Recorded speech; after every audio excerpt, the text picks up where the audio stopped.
You do not have to be good. You do not have to walk on your knees for 100 miles through the desert repenting. You only have to let the soft animal of your body love what it loves. Tell me about despair, yours, and I will tell you mine. Meanwhile, the world goes on. Meanwhile, the sun and the clear pebbles of the rain are moving across the landscapes, over the prairies and the deep trees, the mountains and the rivers. Meanwhile, the wild geese, high in the clean blue air, are heading home again.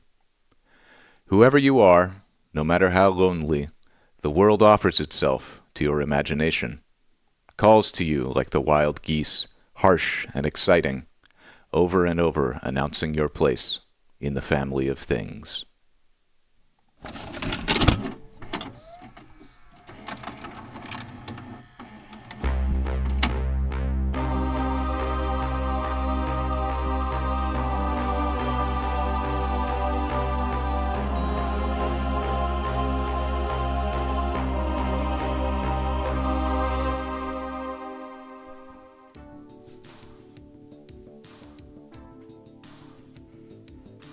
Good morning. What a lovely morning it is. Oh, that's bizarre. Oh, I had a tab open. I was fiddling with the Windows audio settings and the audio interface, like, why am I hearing my own voice through the headphones with a delay? Because I had, recently unplugged things and plugged them back in. What happened? Did it reset some setting? No, I just had a tab open in Chrome with my stream pulled up. Good morning, everyone. It is Wednesday, January 24th, 2024. It's Golden VCR time. I don't have a tape picked out. But let's look at what we might be able to watch.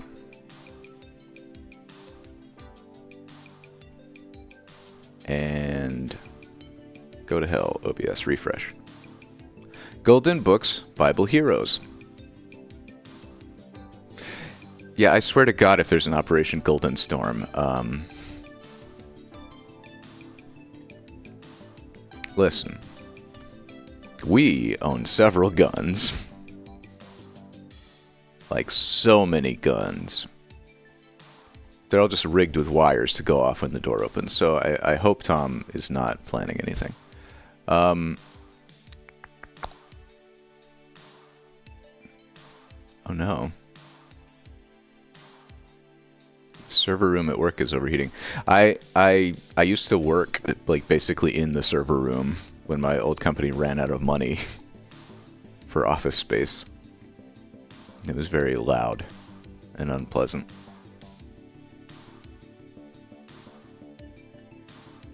Let's see. I'm down with Jesus book. Not the famous Jesus book. The different Jesus book. What is it? Where did it go? A Golden Book video classic, Bible Heroes, contributed by the Bella Bunny, 1990. What do y'all think about this? It's by Golden Book Video, so it's not, chatter levels of religion. Here we got Noah's Ark, David and Goliath, and the story of Jonah. Formerly released as 3 Golden Bible Stories. Yeah, this is a better title. Created for the younger child, Golden Book video classics transform beloved characters and enchanting tales into magical song-filled video stories using original art and partial animation. I'm sorry. You don't get full animation this morning. You're not good enough for full animation, apparently. Collect all of the Golden Book video classics. 1990. Produced in the USA at Western Publishing Company, Racine, Wisconsin. I will be right back. Oh no, my VCR camera is... everything's all topsy-turvy this morning. You know what? We can leave it. We can just get a close-up on the VCR today. Be right back with that tape.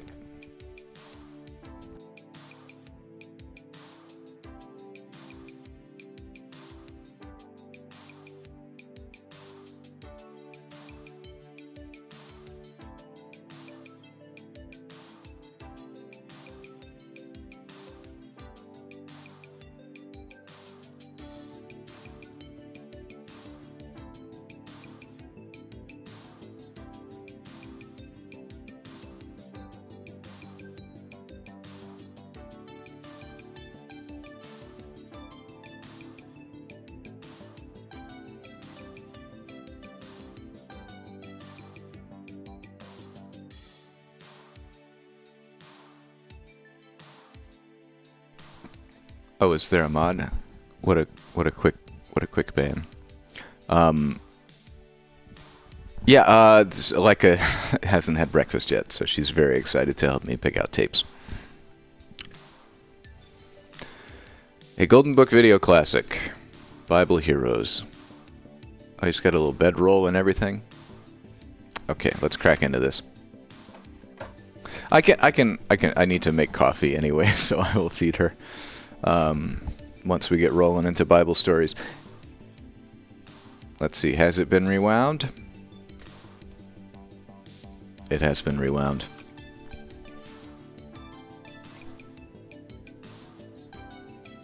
Oh, okay, this is a re-release from 1990. The content itself is copyright 1986, it seems like. So let's get on into that.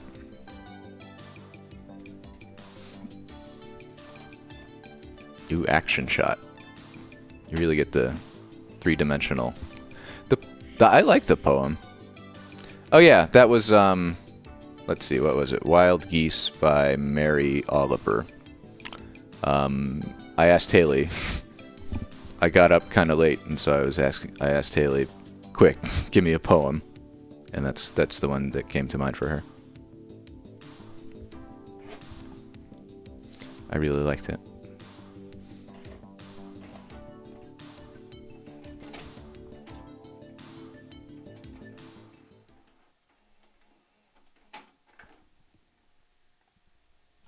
Oh, a poem that can make you cry is a good poem.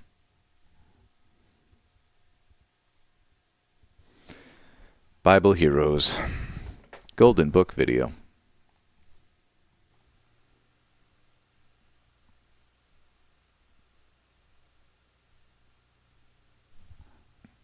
I can't read that.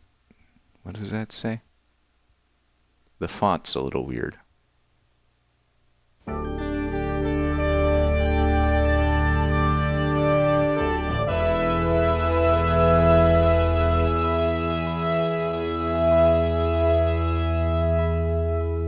Nice.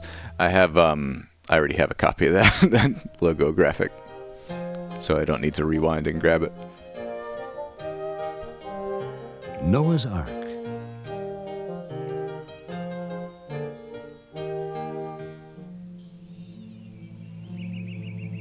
Long, long ago, when the world was young, God grew very sad because all the people he had put on the earth had become wicked and evil. Is this a different discount Martin Sheen? And Noah's family. They were good and pleased God. When God saw all the other people doing bad things and thinking mean thoughts, all Noahs are good. He told Noah, I am going to flood the earth and destroy everything I have made. But I will save you and your family if you do as I say. Lord, I will do whatever you command. Light Beam God was just cheaper to animate. And make it waterproof with pitch inside. They originally wanted to make him a woman with 6 arms. You are to build it. The ark is to be but they didn't have the budget for it. Long, 75 feet wide, and 45 feet high. Noah listened carefully, and then called to his wife. Good wife, we better get the whole family together. Good wife, who is not important enough to have a name in the Bible. Shem, Ham, Japheth, come, and bring your wives with you. Noah's 4 sons, Shem, Ham, Japheth, and Cum. An ark. A what? My children, God will send rain to destroy everything that is on the earth. The whole earth? God will keep us safe in the ark. It must be 450 feet long, at least 75 feet wide, and 45 feet high. What the hell are we talking about feet for? What in the world would we need all that room for? For the animals. God said to bring every kind of animal on earth with us, a male and its mate. With us? Why? The animals must be safe so that life can begin again after the flood. But there is no time for chatter. Sons, search and bring the best cypress. And so they hauled and sawed and planed and hammered feverishly. Years passed as Noah and his family worked until the ark was finished. It is time to store food in the ark for our journey. Shem will need more hay for the horses.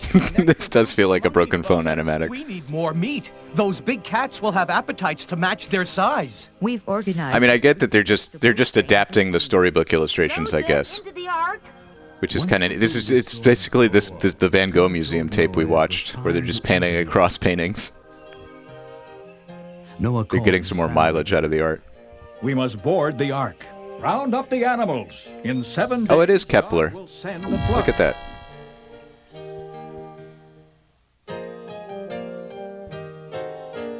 Two by two, two by two. Ah, that's all cum. Double ham too. Ostrich, hawks, owls and fox, animals two by two. Two by two, side by side. Come to my ark, could no one cry? Animals side by side. Two by I'm always so disappointed when they don't include a lyric sheet in the tape. beach and mountains. Oh, he's Steve Irwining that alligator. Great and small. Two by two, fierce and tame, creeping and pouncing animals came, animals fierce and tame. Two by two, old and new, striped and spotted and feathered too, animals old and new. Two by two, with humps and horns, bearded and bald, with colors adorned, creatures with humps and horns. Two by two, day and night, animals come an amazing sight, coming by day and night. Why did God want to flood the earth? I mean, I think you have to ask Gilgamesh about that. Animals come to get out of the rain, gather from forest and plain. Two by two, side by side, come to my ark, could no one cry? Come and safely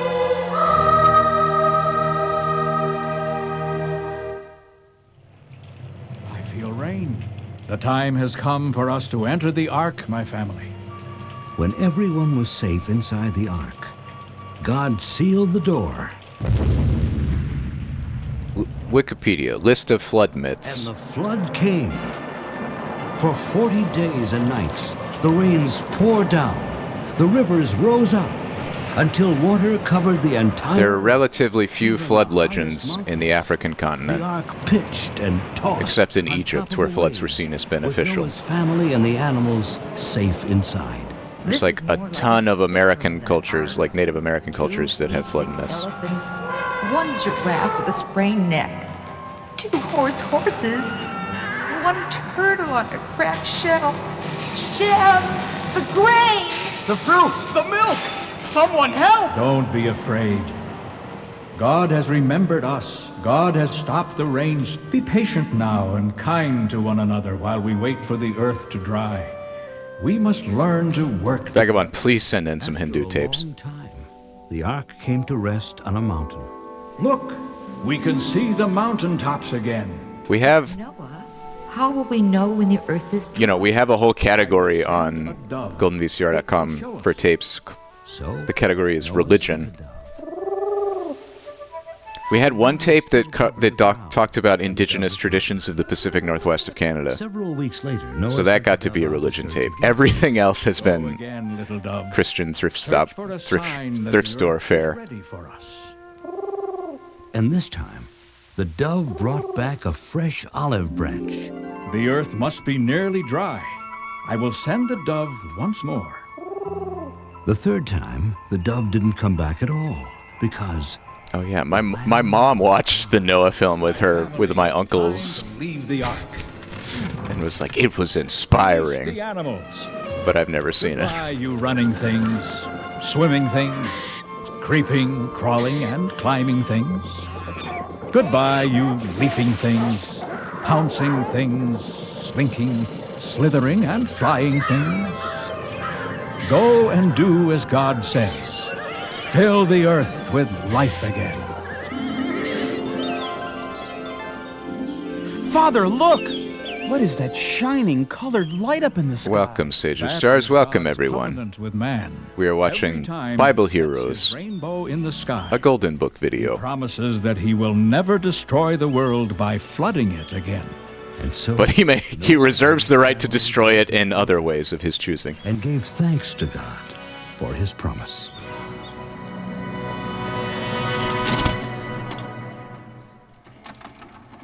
Hey, J-Spook. Thank you for gifting a sub to Mr. Stephen George. Rainbow shine, everyone see the sign. 2 by 2, side by side, find homes on earth. Good As a reminder to everybody, if you subscribe or if you've cheered, you have Golden VCR Fun Points that you can use to send in ghosts. peaceful stars. I've been working on my back end to make this more, like, user-friendly. To make the ghosts work better and everything, and allow me to do more alerts. David and Goliath. Yeah, I would probably pass on disrespecting the Quran on Golden VCR. Long ago, a tribe of people called Israelites lived and worked in the beautiful land of Canaan. Oh, the little hammer animation. Jesse's son tended their family's flocks of sheep. One day, Jesse called his family together.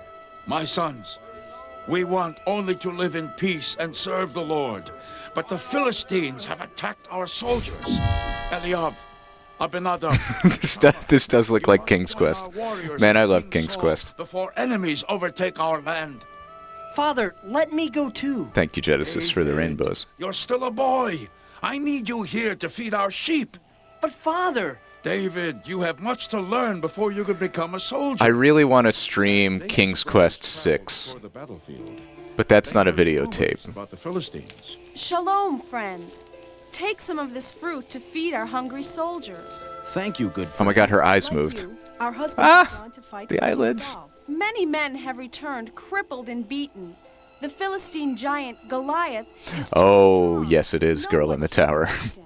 They have a Girl in the tower, I'm waiting, who's calling out to me. They could hear shouting from the Philistine camp. It's such a good song. Tall as a tree, with arms as strong as iron bands. Ha ha ha ha! I played through every King's Quest heard is true. Goliath is a 1 to 6 Fight, cowards! when I was a kid. I love this. To carry my They're calling this limited animation, and they're like jiggling the arms and stuff. As Jesse's sons arrived before King Saul, they heard a soldier reporting. King Oh, Saul, hello. we have no champion. Every morning the Philistine giant... I'm not paying attention to Jesse or whoever the hell this is, so I'm gonna go feed the dog and make coffee. My men become Well, I have to make coffee anyway. You're welcome to feed the dog if you want. We have come to serve. Please feed the dog. You are brave men, but I risk my warriors against a giant clad I'll in be right back. heavy armor who carries a spear that weighs over 15 pounds. No man can stand against Goliath and the Philistines. Meanwhile, at home, David learned to use a slingshot to protect the sheep from wild beasts. A lion! I have to save my sheep.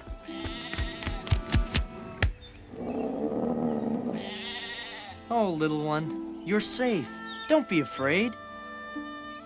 When a bear attacked, David destroyed it too. David became strong and brave. One day, David's father, Jesse, called for him. Take these 10 loaves of bread to your brothers. And take these 10 cheeses to the captain of their army. I will, Father. See how your brothers are, and bring me news of the battle. Early next morning, David got up and left the sheep with a keeper. He walked until he neared the battlefield. I hear drums. I must be close to the soldiers' camp. The warriors are lined up, ready for battle. David hurried to find his brothers. Brothers, what's happening? David, watch out. Goliath is coming. Look at the strength and size of him. Choose a man to fight me. If he kills me, the Philistines will be your servants. But if I kill him, then you will be our slaves. He is too big. Run, I say. Why does everyone run away? The man who kills Goliath will be given great riches by King Saul, but none is brave enough. Why did you come, David? Are the sheep alone in the wilderness? You just came to watch the battle and ask questions. Eliav, someone must face this giant. I am willing to fight him. You're talking like a foolish child. But when King Saul heard about David, he called the boy to his throne. Lad, my warriors have spoken of your bravery. My king, I will fight the Philistine. But David, this giant has been a warrior for years. You are still a child. But God will protect me. Once, when I kept my father's sheep, there came a lion and also a bear. They took lambs from my flock. I struck the lion and took the lamb from his mouth. When the bear rose up against me, I killed him. The Lord delivered me from the paw of the lion and the bear. He will deliver me from Goliath of Gath. Go, and the Lord be with you. Take my armor, my sword, and my helmet to protect you. I can't go into battle wearing these. I will wear the armor of the Lord. David carefully chose 5 smooth stones and put them in his shepherd's bag. Then he took his sling and called, Goliath, I challenge you to battle. You? You are only a boy! Am I a dog that you Israelites think you can beat me with a stick?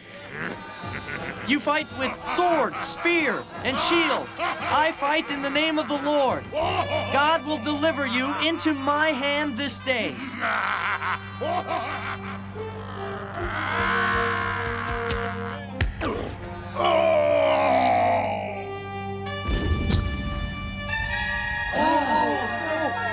He's dead! He's dead! Our great giant is dead! Run! Run!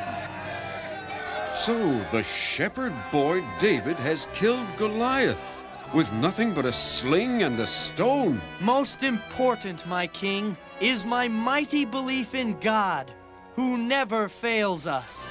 and so God chose the hand of a shepherd boy to deliver the Israelites from Goliath and bring peace to their land.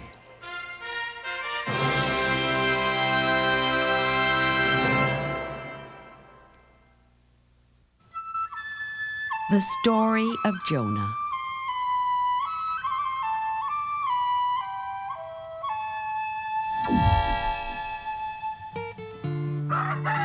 Long, long ago, there was a man named Jonah who lived a good life and always obeyed God's laws. He thought of himself as a true man of God.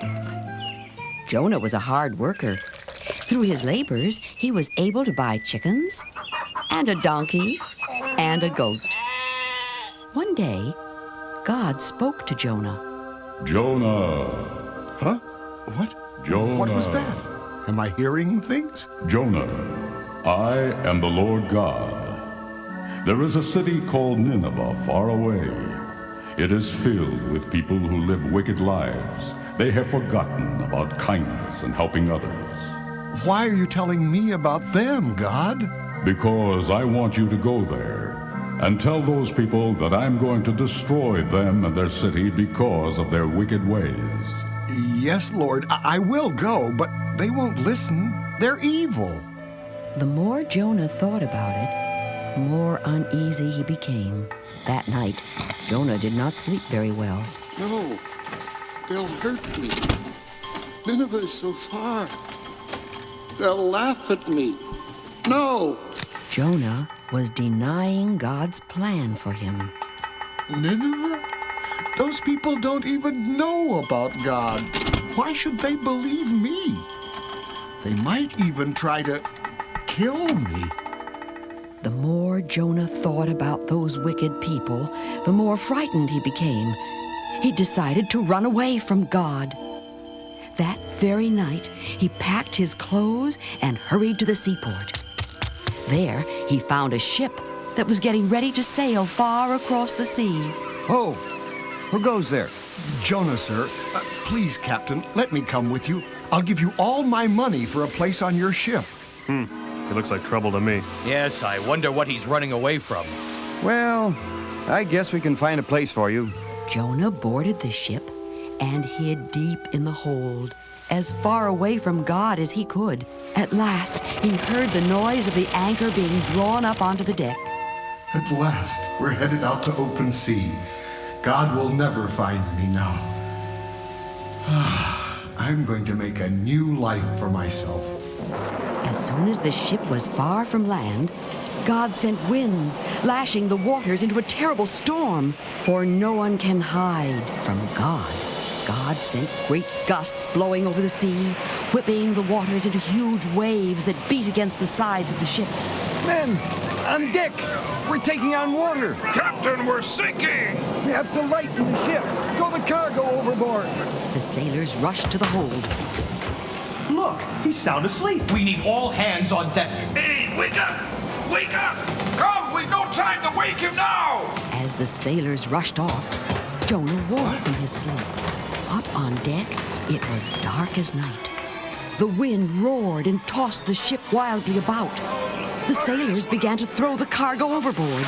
Jonah ran up on deck. How we doing? Only one thing will save the ship. I miss Jonathan Taylor Thomas going Super Saiyan.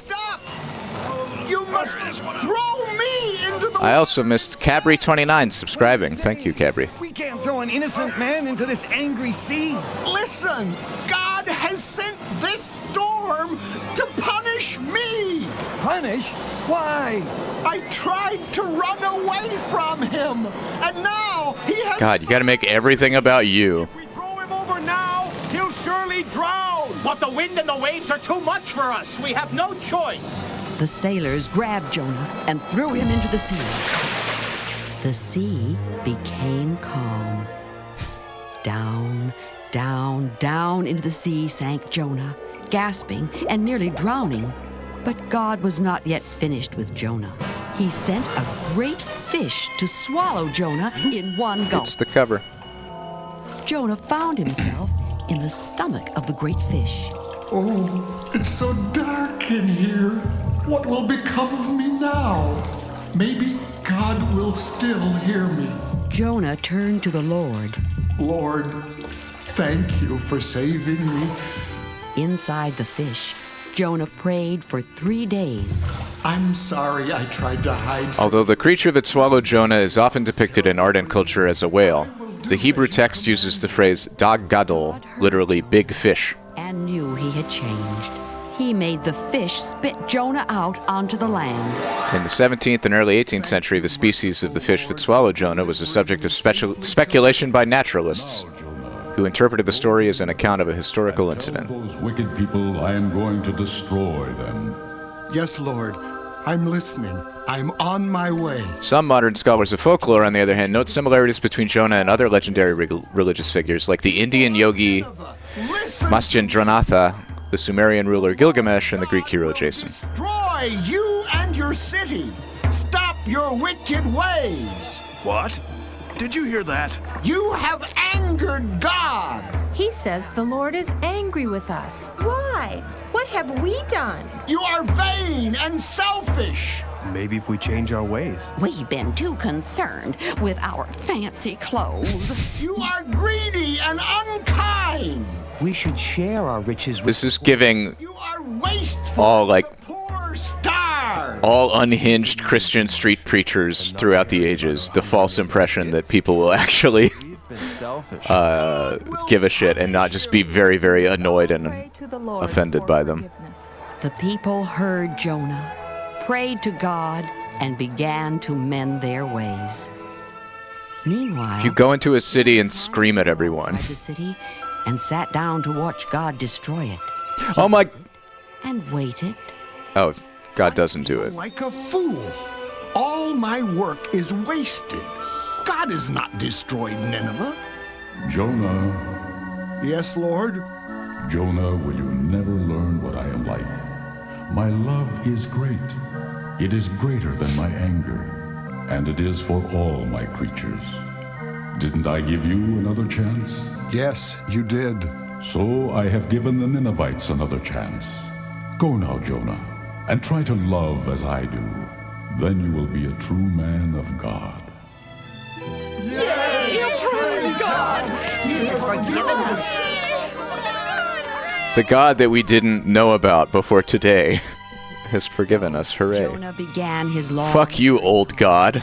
and tried to love and forgive as God had taught him. Go to hell, Ninevite God. The one generations of our family worshipped. 2 by 2 God sends a sign, an olive branch and a rainbow shine. Everyone see the sign. 2 by 2, side by side, find homes on earth. Could Noah cry? Everyone side by side. This was chill, though. This was a very, a very chill religious experience as far as VHS-based religious experiences go.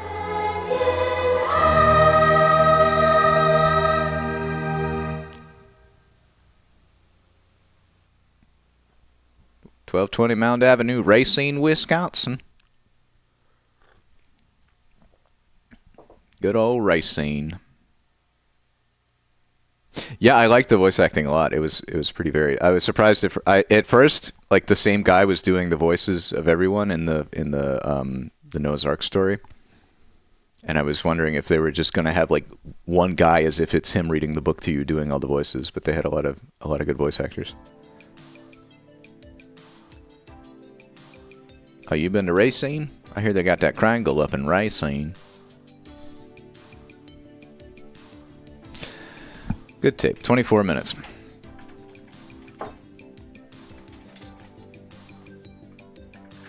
What, you don't like Krangle?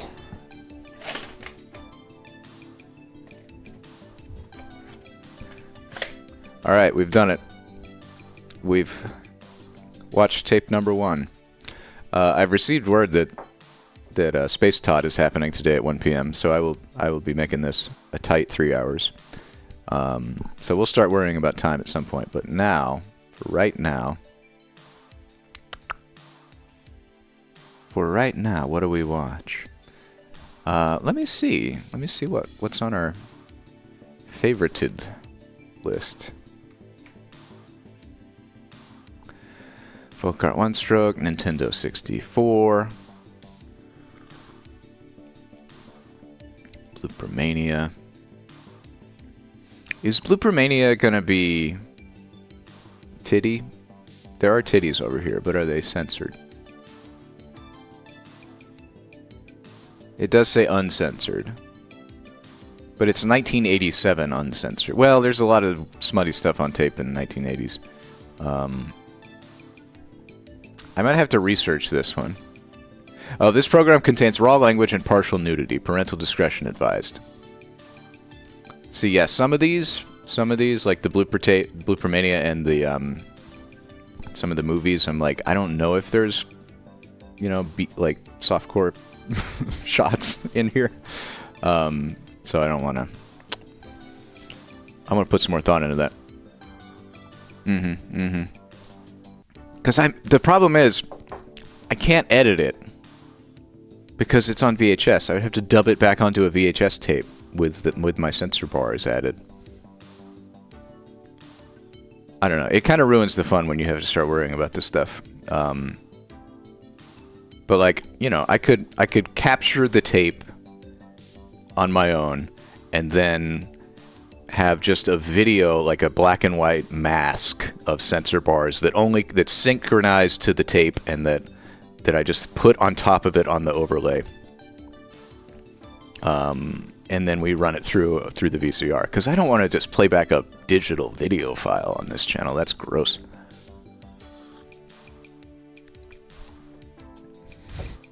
I could sell tickets to Golden VCR After Dark, yeah. We'll think about it. You mean just okay? So get a PNG. So like, where's my what do I have here? Oh, that's a photo of my entire whole ass passport. I'm not gonna put that on stream. But we could do like, So what you're telling me is this can be our censor bar. And I just drag it around to where the titties are. That seems wildly airtight and perfect. Yeah. What are we watching?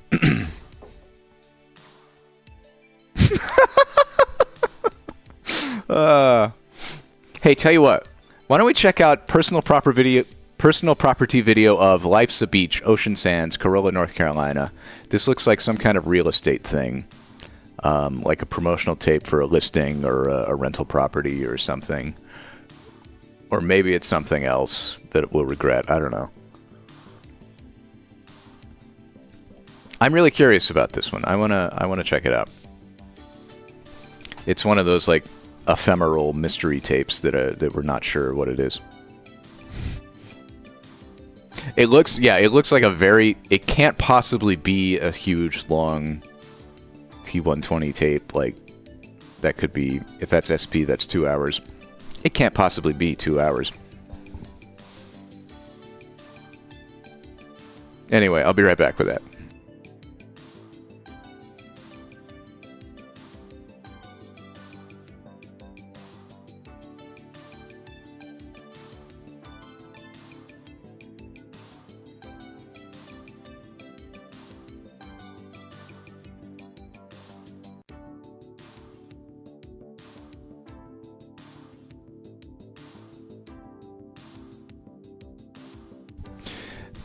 Yeah, we do have Ricky Tikki Tavi. I've heard the name Ricky Tikki Tavi. I've heard people reference it all the time. I never knew what it was. Like is it a song? Is it a dance? Is it a movie? Is it a character? Apparently it's connected to the Jungle Book, like the original 1800s John Edgar Whiteman stories. Oh, okay. It's a character in the. Anyway, I've never seen it or heard of it, and I don't know what it is. But we do have it in the collection, courtesy of Sentai Brad, who sent it in.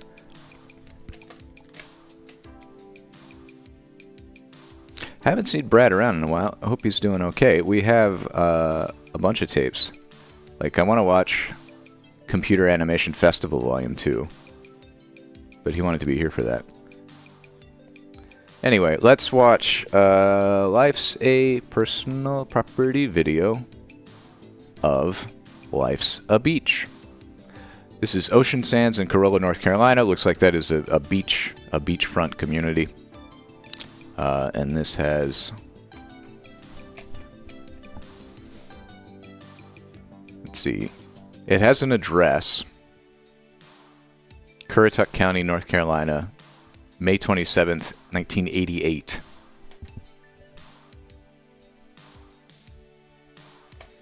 So yeah, let's see what the hell this is.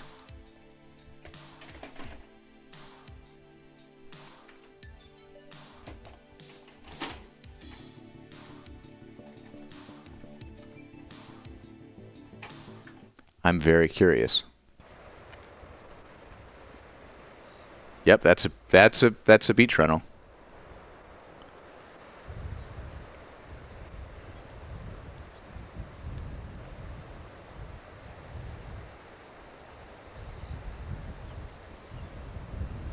This is amateur camcorder footage of a beach. I mean, it's in very, like, professional-looking packaging.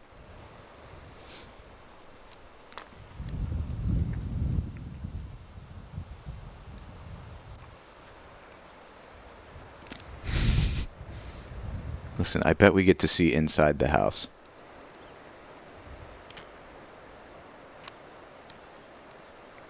I mean, it's a beachfront house, so it's up on stilts. It has the, the big wide open slats for the hurricane waters to pass through and destroy your car if you haven't moved it.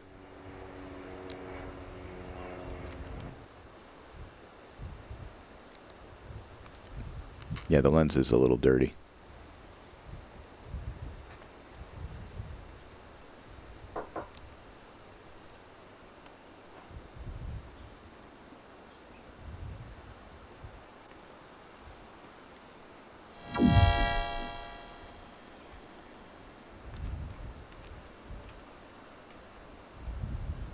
It's so quiet.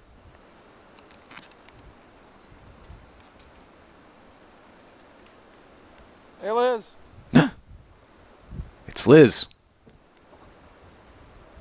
Hey, Liz. Hi. Taking your picture.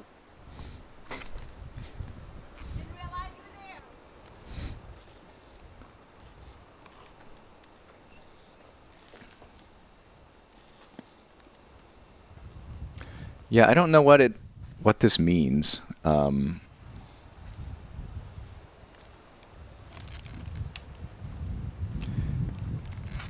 Because this doesn't feel very promotional, you know what I mean? It's not like if you were to give this to someone, oh, they have a doghouse.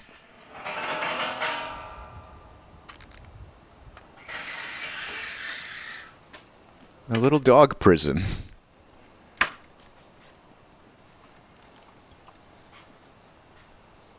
It is a good man cave. Yeah, it's so much like pallet wood. But I wonder if this is like, you know, they had just built this house and it's like a walkthrough for insurance purposes or something. Yeah, like to just have footage of everything before they have tenants or you know, or people coming to stay in it. The dog prison.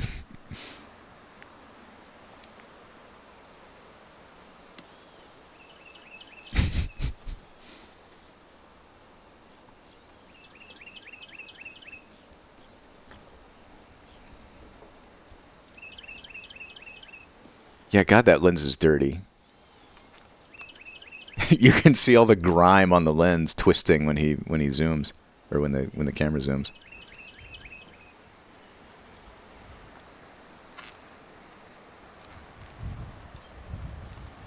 Oh, now I want to make a found footage FMV game.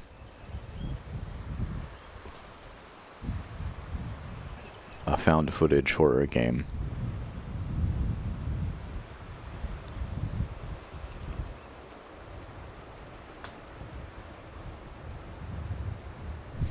Jeez, this is May? Yeah, late May, 88. So, yeah, I guess that's before... I wish Steven were here. He knows all about beaches. The May 27th is like before the rush of beach tourists, I guess. Or else this is just a very quiet place.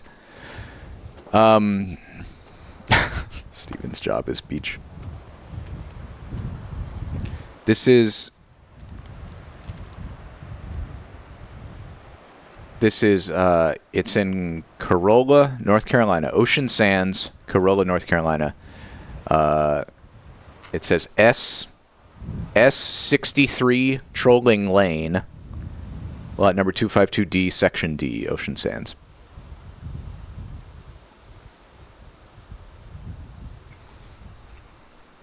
It is Trolling Lane.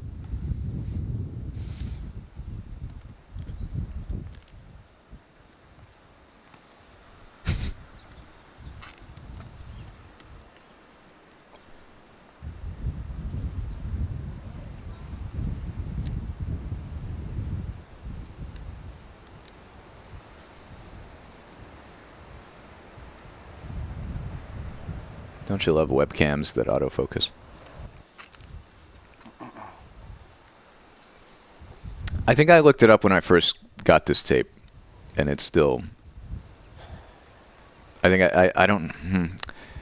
I just got like a street view or something, and it's still a beach house, but it's worth looking up again.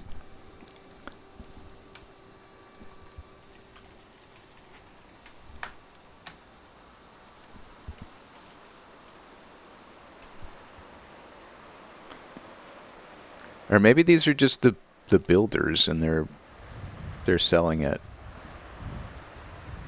This is just for like potential buyers to see it in great detail.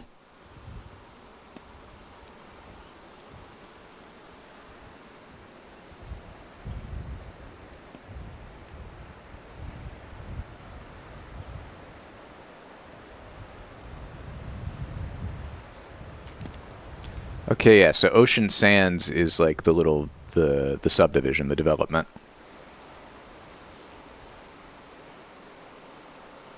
It's right on. It's on the so Corolla. Corolla is on the Barrier Island at the eastern edge of North Carolina in the Atlantic. Pretty close, pretty far north, pretty close to the Virginia border. Ooh, we're inside now. Ooh, look at that wood. Look at all that wood. This is a bougie place. Like for a 1987 beach condo. Got a little rosette window and everything.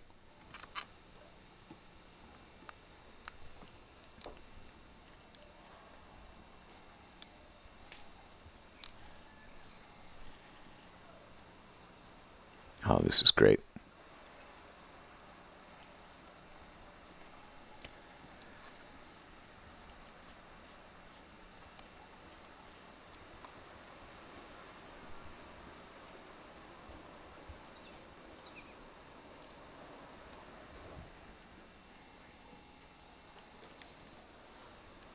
Let's see. I don't know exactly how big this is. Would you? This is single family, right? Like this is a single family home or a big rental for like one single group of people. I'm trying to find it.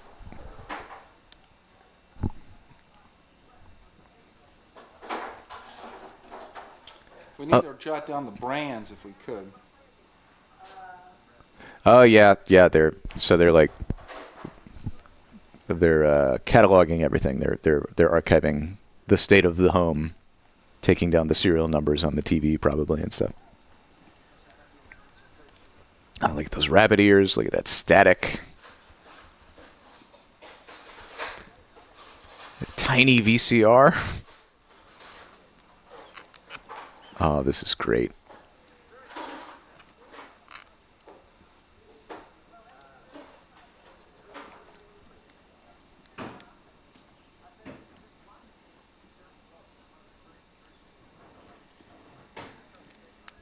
Yeah, this is all brand new. They're setting it up for renters. Feels like. God, that the black floral couch is very, very beach rental furniture. Oh, they got lights in the beams. Super high ceilings.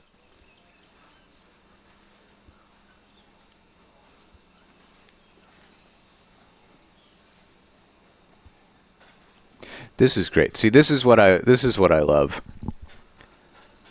I love stumbling across stuff like this.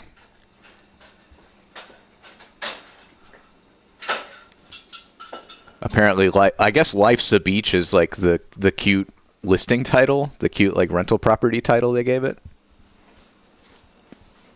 Because every like VRBO has to have a. Oh, did he get this ice machine hooked up? A stupid name. I should check that out.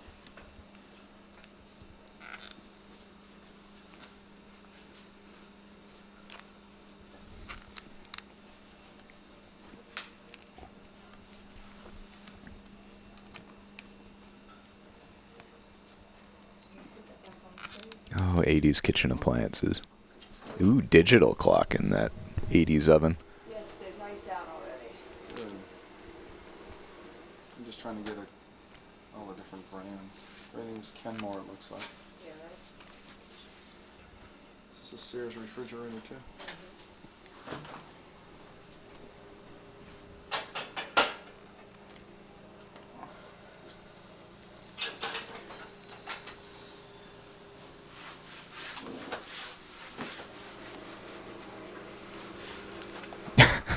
Yeah, like this is prime pure golden VCR to me. It probably doesn't appeal to everyone. The idea that like what you're watching, the footage you're watching is ass with there's no intent to entertain at all. But you get a little window into the past, yeah.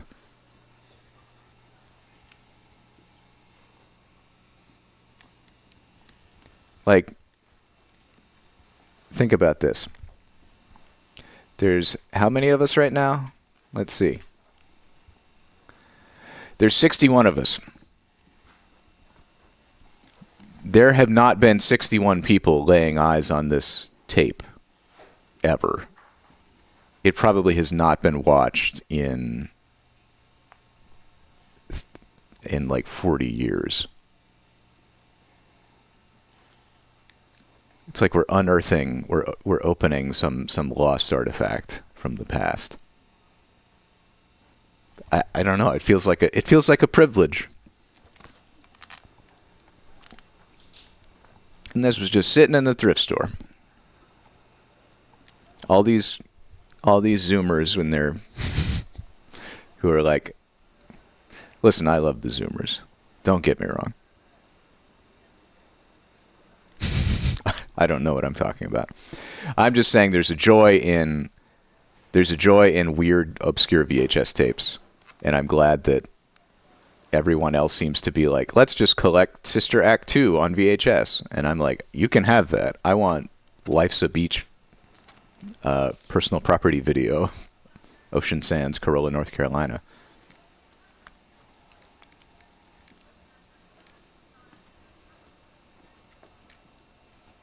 I stopped myself. I didn't want to be dismissive of Zoomers getting into VHS because I think that's exactly what I'm catering to, and that's lovely, and I think it's great that people who are like never grew up with VHS or VHS is like a faint memory for them rediscovering it and getting intrigued by the things that are unique about it. I'm all for that.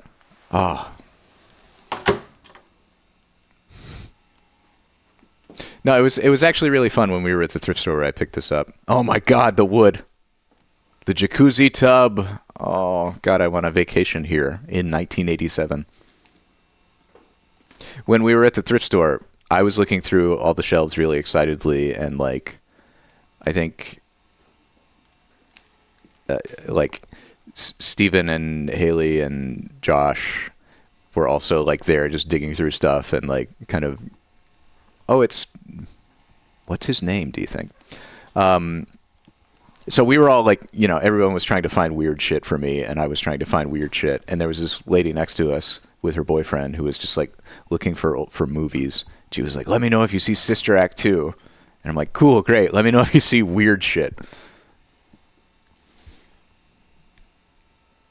Liz and Pete, Liz and Chris. Got his shirt tucked into his blue jeans. Got a nice watch on.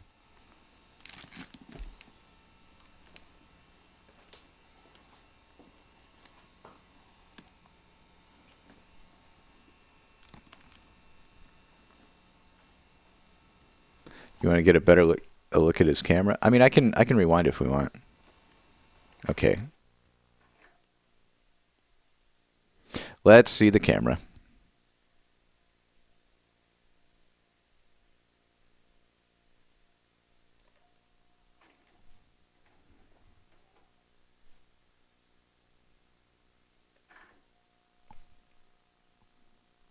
Forward, forward, forward, forward. We got freeze frame on this bad boy.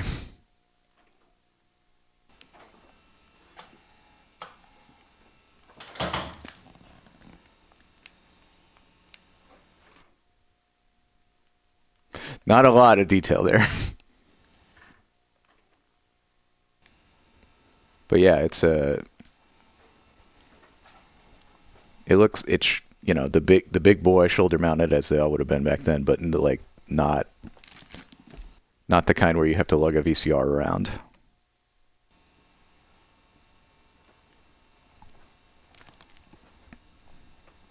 More mirrored closet doors. I love it. Shiny brass trim on the furniture. Cheap ass interior doors.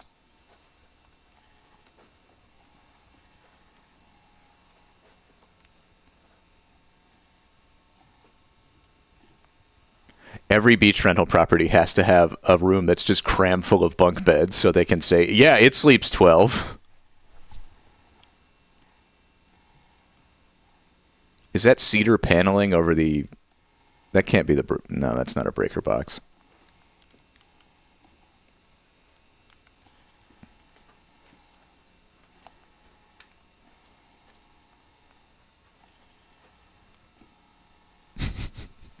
It is a look. All that wood.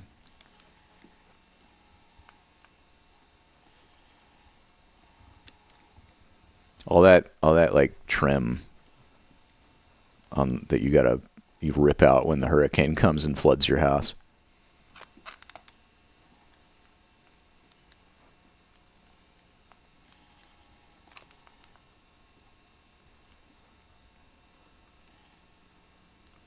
I do love the ceiling fan blades with like the rattan wicker thing in them. Oh man, I had a carpeted bathroom growing up too. I understand in hindsight now why my mom was always getting on our case about leaving wet towels on the floor.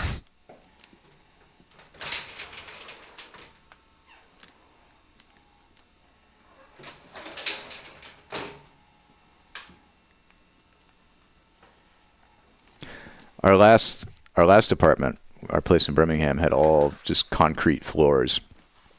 And it was so nice being able to leave wet towels all over the place and not have to worry about it.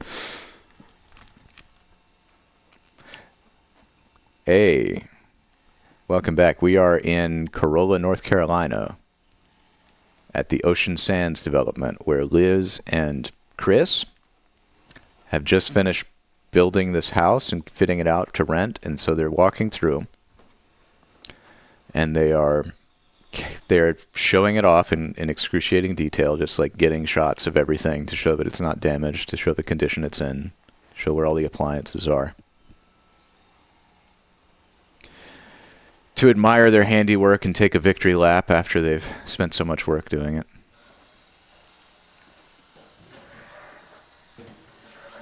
So that when they rent it out and it gets trashed, they can show this to the insurance company.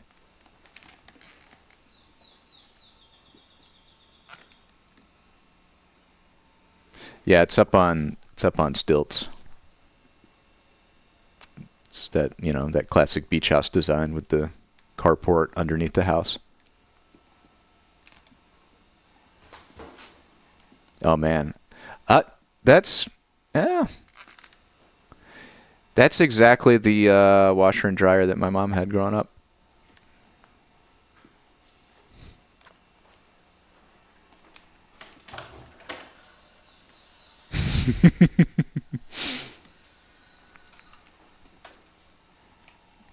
I do want to rent this house now.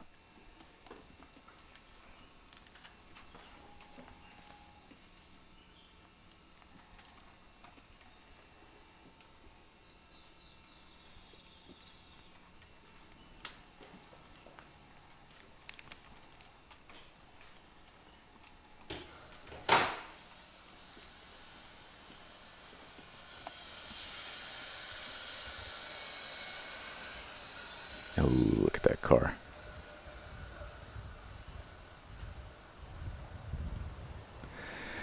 Oh boy. I actually, this reminds me a lot, speaking of water heaters and carpet, of I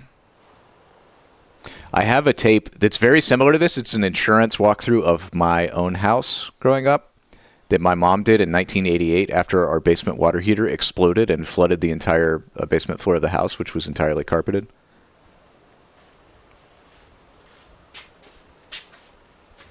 We'll have to get to that someday. It's not currently cataloged.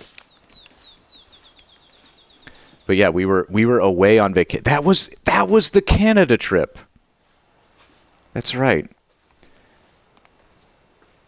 It was 1998 that my parents had decided already to get a divorce, but that they did this like last hurrah family vacation in the summer of 1998 where we drove from Alabama to Toronto. And that's where, like, you know, the drama at Niagara Falls happened. That's where my mom's best friend died back home, and she couldn't go home to her funeral. And my parents just fought the whole time. And then that was the trip. We were away on that vacation, and the water heater in the basement of our house exploded and flooded everything.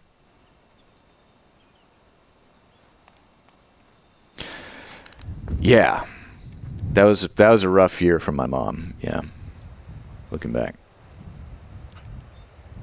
it's S-63. Oh, is that an airplane? Because it's the Outer Banks? Because of the Wright brothers?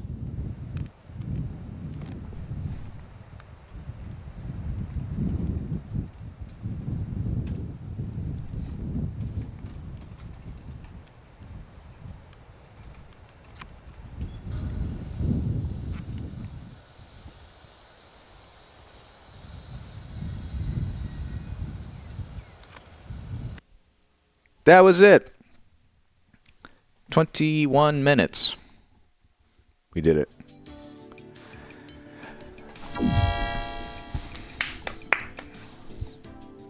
Ooh, this is a very neon 80s beach house.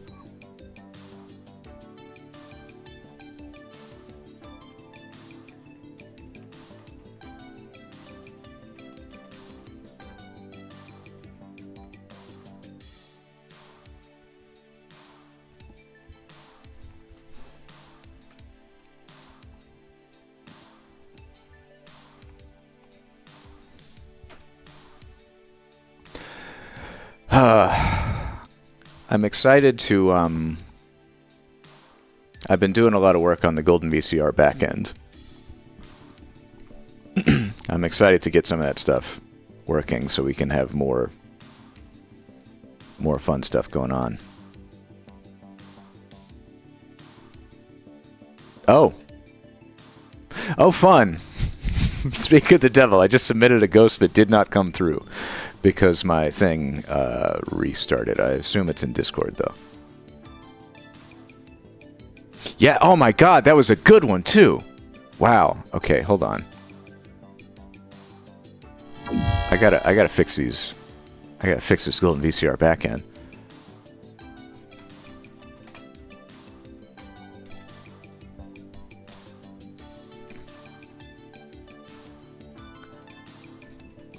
I'm just gonna get more of these, because here's let me image source it. Here's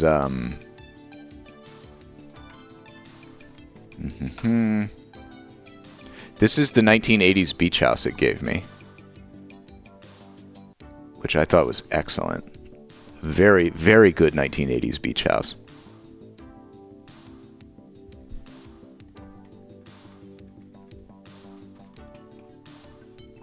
Let me ask, that was the living room. Let me ask her for the kitchen.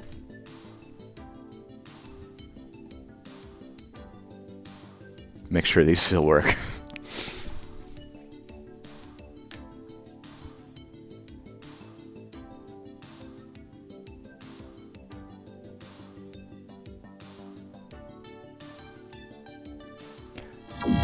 I have like architecture diagrams of how my alerts will be better. But nothing else. Oh my god. That just feels like Minecraft. Like the wall, the blocky wall with gaps in it. Alright, that was the kitchen. Let's do a bedroom. And let's think about another tape.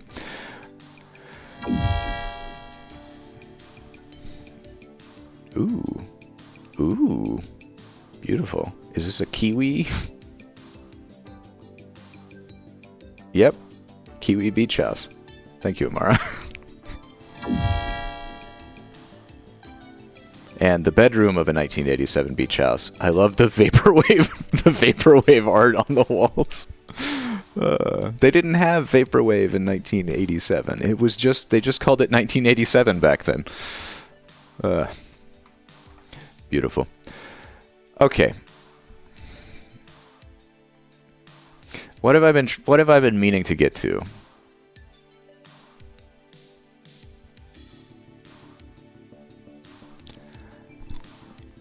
Let's see. Should we do Vietnam Navy SEALs, the real story? Ooh, sales training? Sales training is good too. Roller coasters, yeah. Okay, let's see. Well, the roller coaster is 3D, right? Does everyone have their 3D glasses?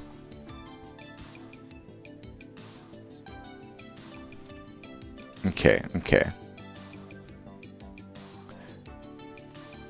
Sales training. Standard sales training videotape series, tape 4.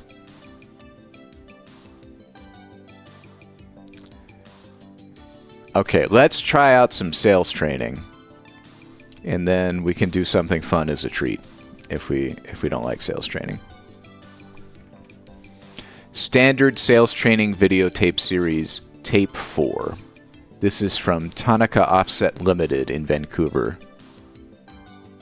Like they bought this training tape, I assume, to train their employees in how to sell their Tanaka offsets, whatever that is.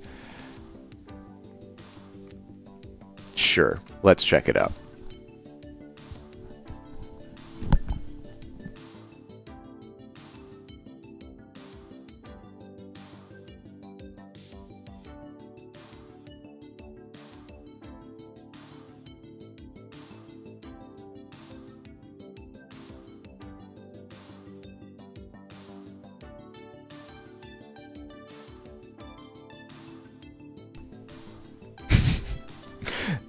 Sorry, no somersault this time. This is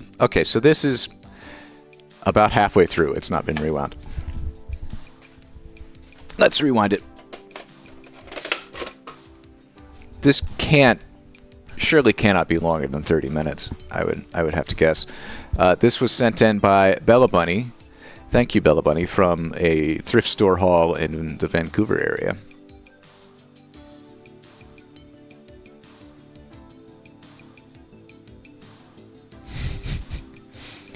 Yeah, my mom sold sewing machines for a living and was very, she did a lot of like reading and seminar stuff and got really good at selling. And whenever I would get a glimpse of all the sales training materials, it's just it feels very transparent a lot of the time. It's like, yeah, well, that's what sales is. It's just blatantly manipulating people into doing the thing you want them to do, while telling yourself you're helping them arrive at true happiness.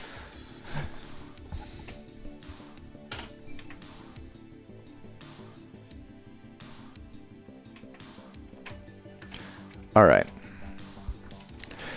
Well, thank you all for joining me for Personal Property video of... Oh, there's actually a name. It's W.M. and E.D. Potter. So E.D. must be Elizabeth D. Potter. That's Liz. W.M. I'm assuming is William M. Potter? What other name starts with a W? So it's Bill and Liz. And God, this tape... I wish I had a better camera so you could really appreciate how shiny and glossy and perfect this VHS tape looks. Like it's never been touched. Look at that. Never been touched by human hands. Never been, except for mine. I'm special. Like the tape on the reels in there is just so perfect and crisp. This labeling, this like typewritten label is... This is Golden VCR right here. And this is Golden VCR. It's standard sales training videotape series, tape 4. Formerly the property of Tanaka Offset Limited, 306 West 1st Avenue, Vancouver, BC. Silly Canadian postcode. Yeah, let's check it out.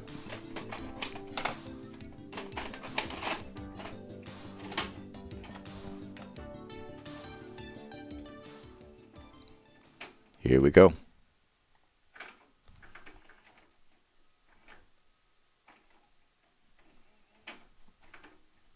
VCR is thinking about it. It is engaging the capstan. It is pulling back the tape. It is tensioning. It is spinning. It is tracking. It is bringing us standard sales training, tape 4.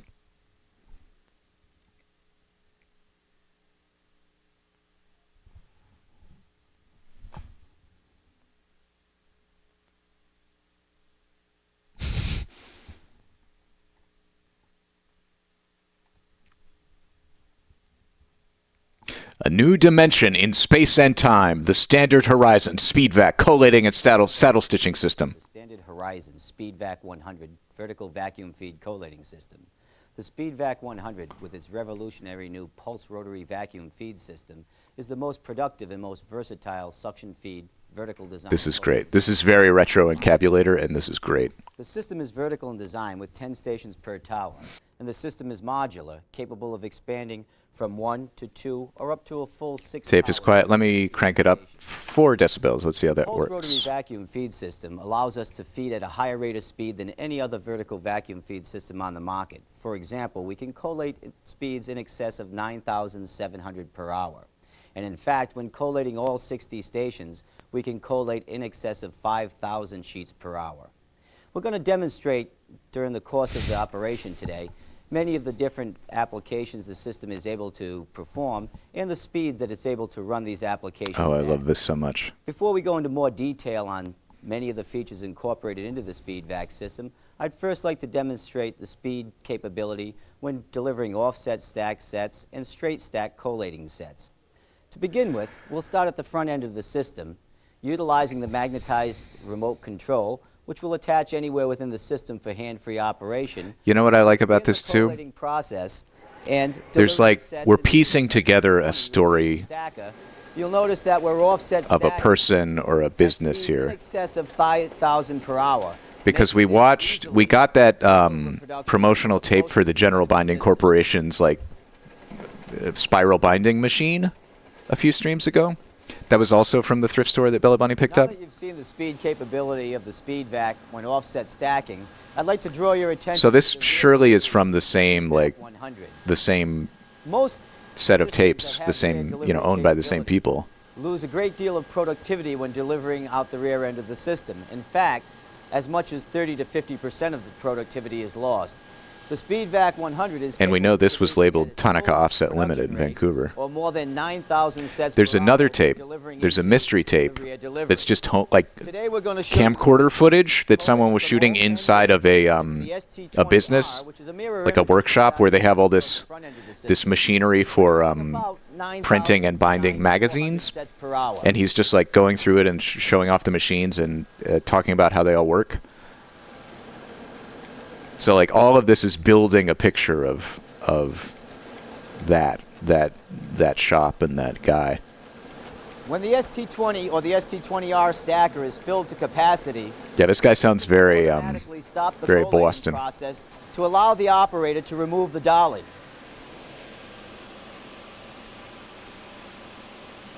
The dolly is caster mounted so that the operator can roll it out of position and a new dolly can be inserted. When the new dolly is inserted into position and the tray reaches its full upper height, while the operator is moving the already collated sets off to another finishing area, the system will automatically resume the collating process, so minimum production is lost. Now that you've seen the system running out both the front and the rear of the system, I'd like to further demonstrate the versatility and production capability of the SpeedVac 100 with its dual directional feeding. Not only are we able to run at full speed out the front and rear of the system, but we're capable of running 2 jobs at one time. For example, Yeah, so like, I could be doing a you know, as collating someone job out the front end of the born in system, 1989, while to me collating is just the box that you can check when you print something to make the pages in a fucked up order. Where instead of, if you're printing multiple copies of something, you can either print it one, you know, page 1, page 2, page 3, page 1, page 2, page 3, page 1, page 2, page 3, or you can print it but it's the only system capable of page 1, page 1, page 1, page 2, page 2, page 2, page 3, page 3, page 3, right? In fact, if we had 60 station machines, So to me, collating is just checking that box. But in a printing context, it just means like getting everything, getting all the pages in the right order for how you need to bind them. for example, if the front end of the system was outfitted with a stitch fold and trim device, and the back end of the system were to have the receding stacker, You would never have an occasion where you'd have to remove the stitch fold trim in order to bring the stacker in line. On all other systems, So I have no idea like what, from the rear tower, when in time this is, like how they were printing, how computerized it is. manually and physically remove. I assume it's like digital to some extent, and they're using like PostScript and whatever to. Let me demonstrate the system running. But I don't know. Front and then 2 towers out the rear. To accomplish this, we utilize the interactive touchscreen that's located. But yeah, there's so much like We'll go into more detail on so later. much expensive equipment and Tab, which is for tower complicated processes that have to go into what they're doing. indicating at this time that the front Now tower you just print a book on demand. and the second tower is delivering out the You just rear. give Amazon a PDF and you get a book. Simply to press this button, the arrow changes directions. When I go back to my operations screen, the screensaver comes up.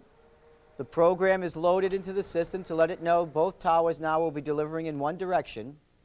We now calibrate the machine for the new job that we've loaded in, 20 sheets delivering out I would assume late 80s. This looks pretty late by 80s. choosing the calibrate screen and Like this is /calibrate button. that touchscreen interface has got to be like post Macintosh. Fed from each station, and automatically the miss and double detection will be calibrated for the sheets that have been loaded into that bin. We're now ready to begin production, so we'll go back to our operating screen. I feel like we're all getting pretty good at identifying and begin the where, collating process. Now you'll notice that all sensing from looking at something where it lands in the timeline of like 1980 to 2000.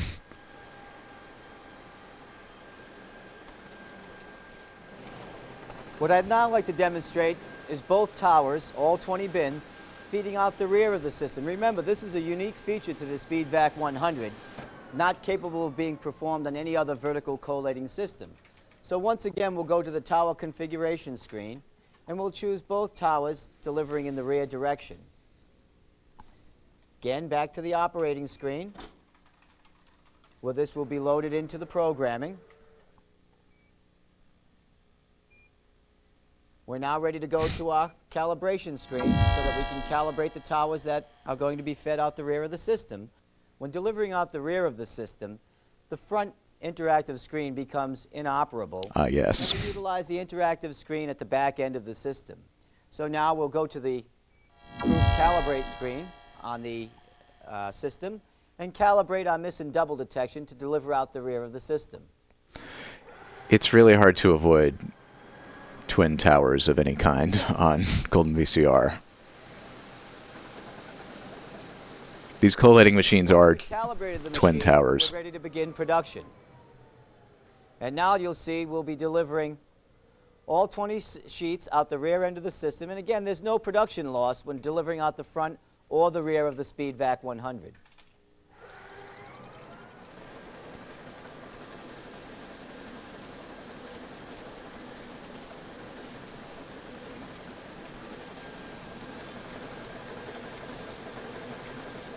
Now that we've had an opportunity to demonstrate the versatility of the front and rear delivery capabilities of the SpeedVac 100 and some of the outstanding speed capabilities delivering both straight stack and offset stack sets, what I'd now like to do is point out some of the features that are unique to the SpeedVac 100 and incorporate it into each one of the feeding towers. We're going to begin with what makes the system as productive as it is, which is the feed system. To begin with, each one of our feed stations will accommodate a full 2.2 inches of stock. Sheet sizes range. You got to do good cop, bad cop. Up to 5.8 and of a minimum. Good printing equipment salesman, bad printing equipment salesman. Regardless of what that sheet size may be, the stock is always loaded to the front right-hand corner of the bin. What this means is that there's no centering of the sheets required, no side guides or tail guides to be adjusted. So this is not a printer from what I understand. This is just a collator. So it uses like vacuums and air pressure to move pages around very precisely. Feeding stations. This high volume of air separation allows us to run a wide range. So like if you printed, including those high-speed copiers. you know, if you had a stack of page 1 and a stack of page 2 and a stack of page 3, you could load all these bays and then configure the machine and it would like shoot them all out. Drum located in each one of the bins. These high-speed. Or maybe it's the other way around. Maybe it's you have like a full copy and a full copy and a full copy and you want all of the page ones together. You stack all your copies and then configure it and it shoots them all across and stacks them up in the new order. So you don't have to like hand reorder them. And manufactured by MBO and Stahl. As you know, they feed a very wide range of stocks at extremely high rates of speed, as does the SpeedVac 100. So it can just like suck the top page off of a stack and move it around. With pulse rotary vacuum feed, we're able to control a wide range of stocks ranging from, by specification, as low as 11 pounds. So you need this, you need a way of printing, you need this, you need that the machine we saw a few streams ago where it coil binds the pages together. Mylar tab dividers, clear acetate sheets. Later on in the demonstration, You need some clear acetate sheets. the pulse rotary vacuum wheel also is a system that has no wear. For example, if you look at suction feed systems that utilize vacuum pickup feet, those vacuum pickup feet become a very costly consumable supply within your operation. There are no sucker feet to wear in the SpeedVac 100. No sucker feet. Reducing the annual cost of operating the system. The front end of the system, you'll notice that there are two ear nozzles. Those are the two ear nozzles that provide that positive ear separation in the sheets to ensure that we're getting positive separation of the sheets. You'll also notice the red light that's shining on the stock within the bin. That's a stock presence sensor. That lets us know that there's paper in the bin, so when we choose our calibrate screen, it'll automatically turn that station on and calibrate to the stock with the bin, in the bin. By the same token, the other purpose that it serves is when we run out of paper, it notifies the operator which station is empty and shuts the machine down so that we don't have a partial set delivered down to the finishing devices. Because we utilize a sensor as opposed to an actuating switch, we don't have to worry about the system not being able to feed down to the last sheet on very light stocks, which is a common problem when utilizing a mechanical switch. Of course. The next thing you'll notice in the bin is that there are two operator adjustments located at the station. The first one allows us to adjust the volume of the air for the stock that's being fed from that bin. The heavier the sheet, the more air that may be required. The lighter the sheet, the less air that may be required. The second lever, which is located just above that, is utilized to adjust the pile height of the bin. Again, utilizing the rule of thumb that the heavier the stock, the higher the pile, the lighter the stock, the lower the pile. As far as vacuum is concerned on the turbine wheel, there's no need for the operator to make any adjustment to the vacuum setting, regardless of whether you're feeding an NCR stock or a chipboard or a folded signature. That's one of the great advantages of the pulse rotary vacuum feeding system. This is a little dry. The next thing I'd like to turn your attention to, So I've resorted to just going to a random word generator and typing 5 random words into the Ghost Alert. I'd now like to point out some of the many features incorporated into the interactive touch screen on the SpeedVac. Ooh, we got an interactive touchscreen. This interactive touch screen makes it much easier for the operator to set up and change from one job to the next. Rather than having individual controls located at each one of the station, all of the operator adjustments and controls are centrally located. Oh, that's disappointing. There are 5 basic screens, and they're indicated by the tabs at the top of the screen. The first screen, which is most often used, is the operations screen, and there are many options for the operator to choose from. For example, in the upper left-hand corner, you'll notice that we have an 8-digit resettable counter. Located just below that is our preset or batch count screen, and we can easily choose to batch count, for example, in increments of 50. I love the pinky touch. Located just to the right of that is our speed control, which the operator can advance or decrease from the control panel or from the remote control, which is wire attached to the system. The speed that's indicated here doesn't actually represent cycle speed, but actual estimated production per hour. Located just below that is the transport or motor control speed. What this allows us to do is to choose between 3 ranges of transport speed. Unlike any other system where when you change your speed of the system, you're only changing the time between feed cycles. With the SpeedVac 100, we can actually change the speed of the feed and transport of the sheets. This is very important when running lightweight or difficult to handle stuff. I don't like those shredded fingertips. We also have 2 levels of vacuum which can be chosen. Half vacuum for very, very light stocks, or full vacuum when handling the vast majority of stocks that will be run on the machine. We also have 4 levels of set separation or sheet separation that can be chosen on the screen, all the way down to 0 shingling. 0 shingling is very important when delivering stuff like NCR or very light sheets, where you have a tendency for the sheets to want to tumble or roll when delivered into a delivery device. And zero shingling, even 30 sheets are delivered. Okay, so the shingling is like a little bit of an offset so that when it's all stacked together, each of your like discrete finished copies will have a little bit of a shift so you can pick them up individually. This button allows us to turn on the delivery air or turn off the delivery air. And I'd like to point out that the SpeedVac 100 is the only machine that has airstream delivery as a standard feature at the delivery end. This all has to be very precise. Rear delivery. The button to the right is for a hand marrying option, which allows you to hand marry sets with sets being collated. And the question mark located on the tower allows us to call up the trouble monitor screen, so if a miss, a double, or a jam has occurred, it would indicate which station has errored and which tower.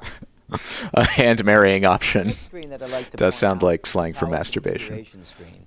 The tower configuration screen allows us to activate or deactivate 1 through 6 towers, depending upon how many towers there are in the particular system we're running. Also from this screen, we're able to choose the direction that we want the towers to feed. In this particular case, I've chosen front delivery from the front tower, rear delivery from the rear tower. However, if we wanted to deliver both towers out the rear, we could also choose that option, or both towers out the front. The button located immediately to the left congratulations on choose chicken what wings. finishing device I'm delivering into.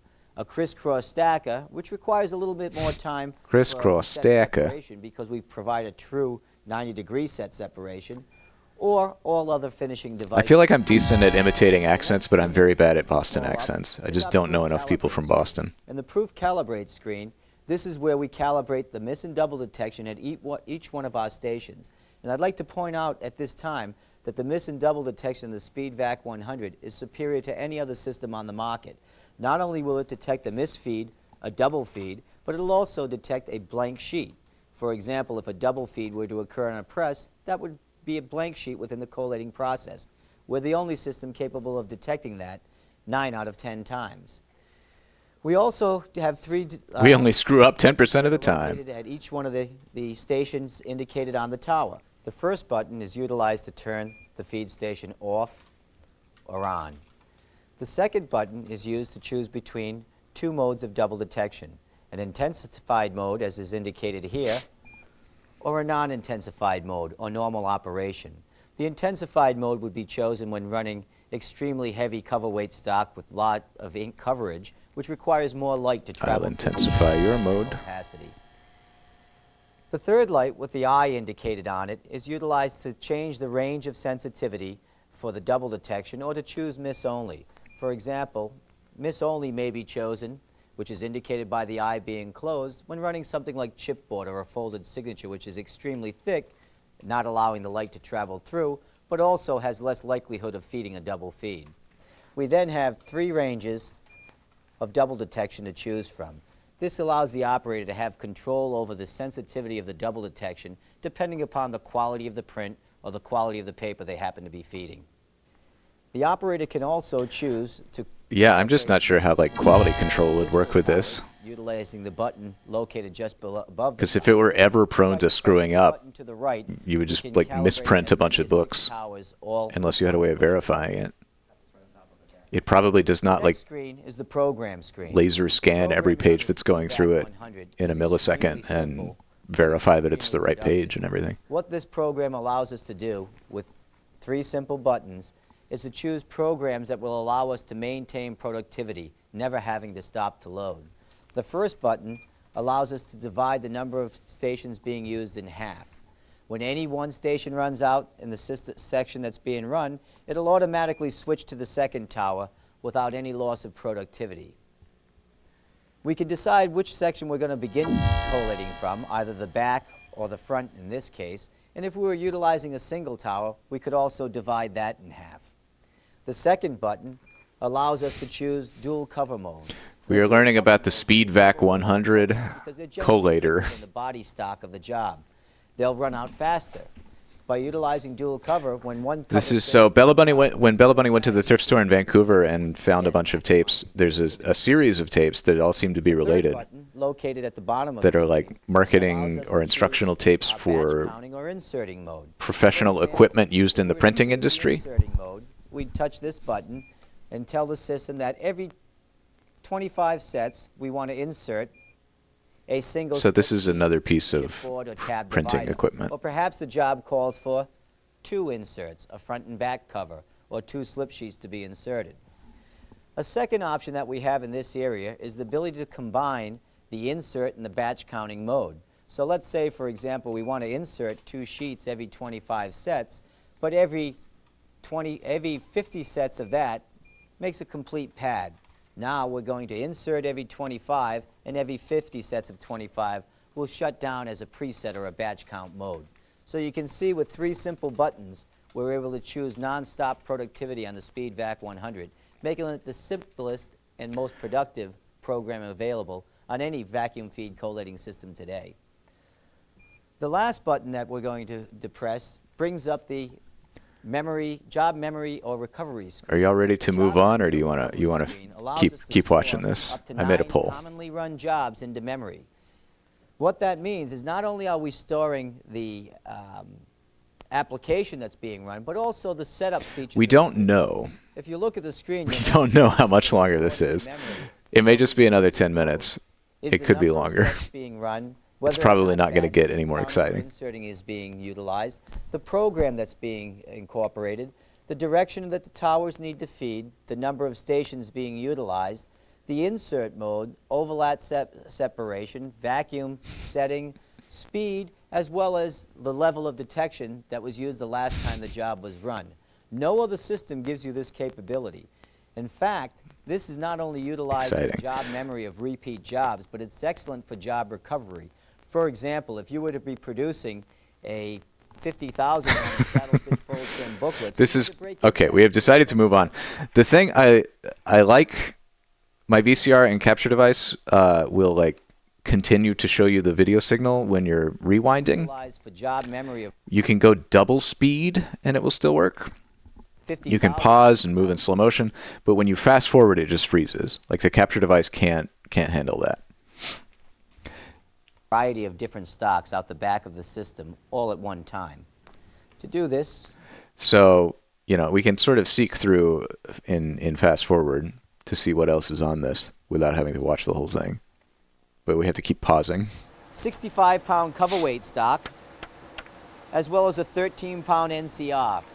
Okay, let's go to 30 minutes and see what's there.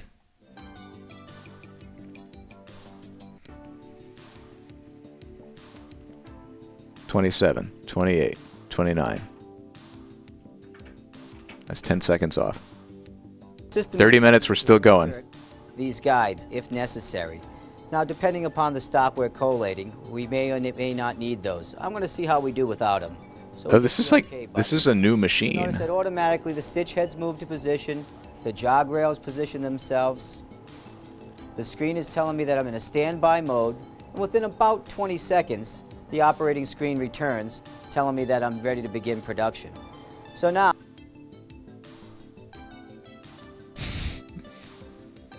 all right, skip ahead a couple minutes. To the system. I'd now like to demonstrate another finishing style. Let's say, for example, the next job we decide to produce is a straight collating job, perhaps an NCR job. Again, every time I hear NCR, I just think of New California Republic. Oh, the fast forward is slowing down, which means it's close to the end of the tape. So let's see. And padding solution. Ooh, okay. This is worth checking out. I think this is just like the graphics at the end. Ooh, yeah. Collators, machines, we got it. Hell yeah. All right. We got to the end of Boston, man. We're gonna get like a review of the key benefits of this system. Oh my God, there's so many key benefits. Oh my Jesus Christ, productivity, everything. We love it. We're gonna be able to sell this thing ourselves now. Accessories, a new dimension in space and time. Thank you. I'm sorry, what's a new dimension in space and time? That's a really wild marketing angle. In the near future, we'll also be introducing the ST60 dual inline stacker, which will give you not only load Dual bar run inline capability stacker. at the tower, but non-stop productivity at the delivery end. The standard Horizon Speed Vac 100 and inline finishing accessories, a new dimension in space and time. Thank you.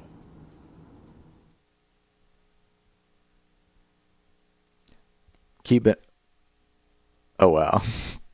Oh wow, this is really riveting.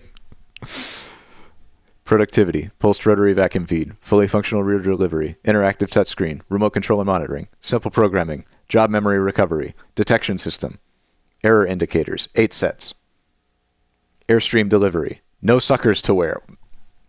No suckers to wear. Does the operator have to wear a sucker? What is that? I have so many questions.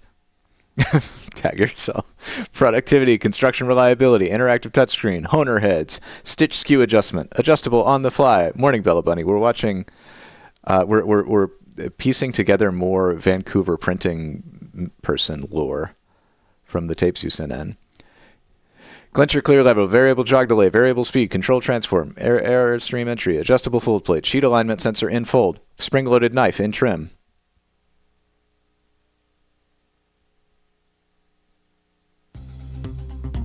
Standard Finishing Systems offers a comprehensive line of quality engineered equipment to satisfy the finishing requirements of small to medium-sized commercial printers, quick printers, in-plant shops, and trade binderies. Collators. Standard offers the industry's widest range of state-of-the-art flat sheet collating and booklet making solutions, with models that deliver unparalleled productivity, reliability, and top quality results. A broad range of perfect binding and padding solutions, from single clamp models to binders with automatic cover insertion, Big system results, to high production multiple clamp binders, including inline or offline 3-knife trimming. A complete line of booklet makers from the tabletop on up. Offline rotary numbering machines, cutters, spine tapers. I'll tape your spine. Drills, staplers, counters, joggers. You need so much expensive equipment to print stuff Specialized finishing in the equipment 80s. for the on-demand and high-speed digital printing markets. For over 25 years, Standard has been meeting printers' needs with top-quality, super reliable finishing solutions sold and serviced by a nationwide network of Yeah, man, from independent dealers. from Gutenberg to this.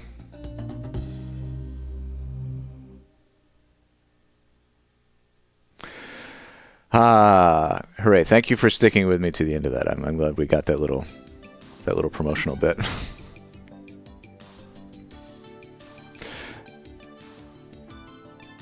So yeah, there's, let's see.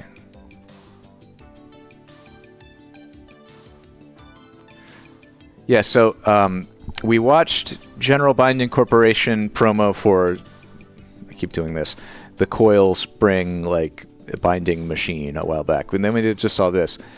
So these are all, I presume, from the same place, Tanaka Offset Limited in Vancouver. Or I don't know, maybe they're an affiliated company or a supplier or distributor or something. But there's also this get in there. There's also this tape that Bella Bunny sent in among these collections, also from the same thrift store. It's just labeled Solby 88, etc. Van Huysen. And I've just noted, because I took a look at it, that it is camcorder footage of the inside of a print shop showing off a bunch of his equipment. So the lore is unfolding as far as where all these things came from, and it's kind of neat just to piece it all together and to see different glimpses of the story of this random person and their random company in Vancouver. All that said, I mean, I'm really jazzed that we got to watch Life's a Beach, North Carolina, and random printing sales thing. Just because this is, and I can't stress this enough for anyone raising eyebrows about copyright. This is really the thing that Golden VCR is about, like being able to watch stuff like this that no one has seen before, that very few people have seen in decades. So, with all that said, what are we going to watch next, folks?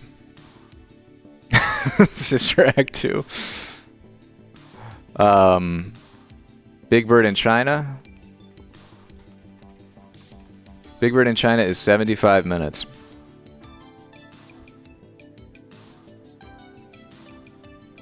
Let's see, what else could there be?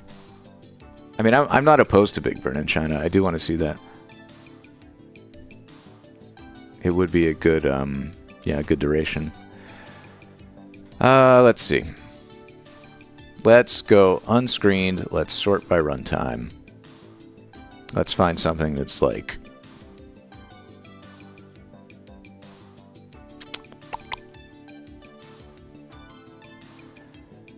Okay,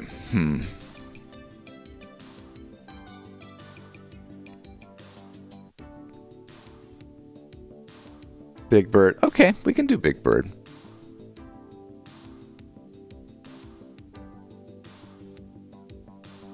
We can do Big Bird. I can, yeah, sure. Let me take a quick break and get a snacky poo, because I am hungry. And then I think we can watch Big Bird. That sounds like a plan to me. So I will be right back with you. Please enjoy your break. And I'll see you in 3 minutes.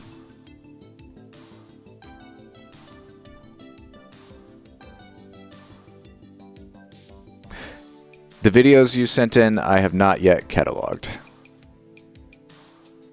I've gotten a bunch of tapes in. I've been dragging my feet getting them in the collection just because I've been working on other stuff and there's so much already in the collection. But yeah, absolutely, they're much appreciated and will be added soon. Be right back.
Hello, mucus friends.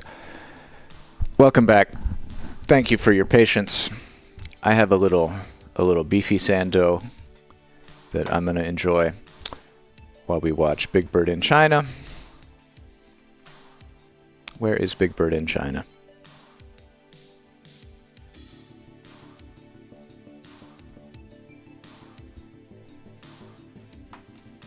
Big Bird in China. The Emmy award-winning musical Big Bird in China. It is a musical. I swear to God. I looked at this when I came in and I was like, this must be the Sesame Street adaptation of the John Adams opera Nixon in China. And maybe it actually is.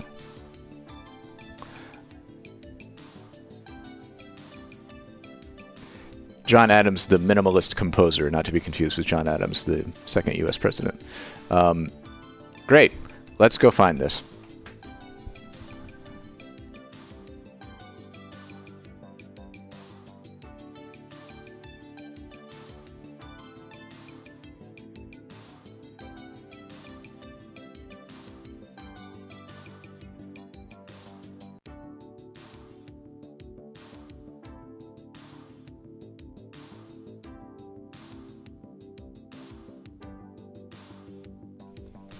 This is Big Bird in China from the Children's Television Workshop, Random House Home Video, a 75-minute musical adventure in color.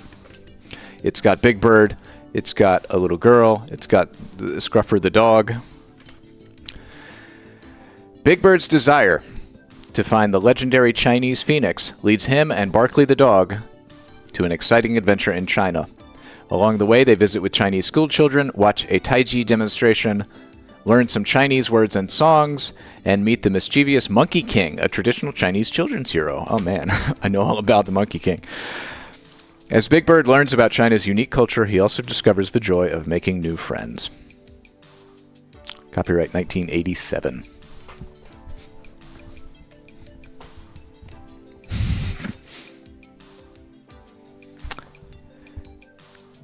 Runtime, approximately 75 minutes. It has been rewound. Are y'all ready for Big Bird in China?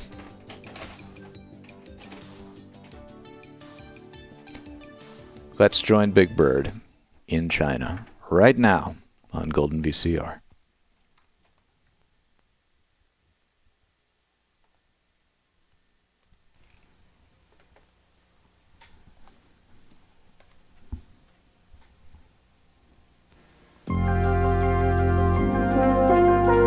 All right. Okay. Gotta get me that. Sorry to interrupt the flow of the stream all the time, but these logos, I gotta capture them.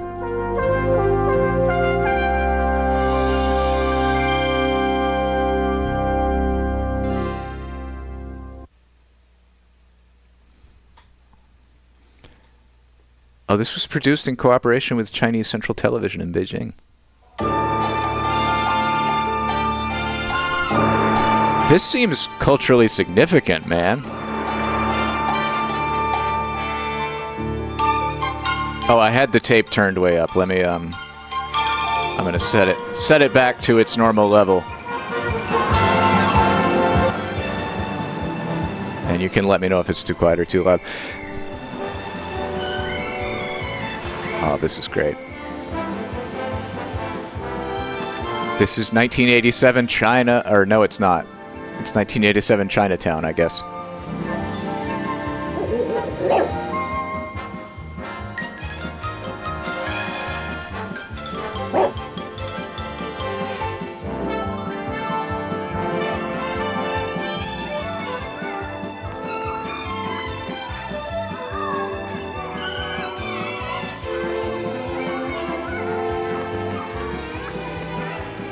Yeah.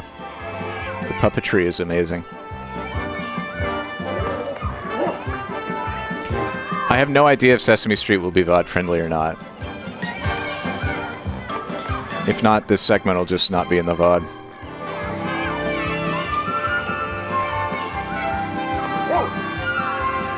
Oh, this was in Jim Henson's day still, huh? Wow.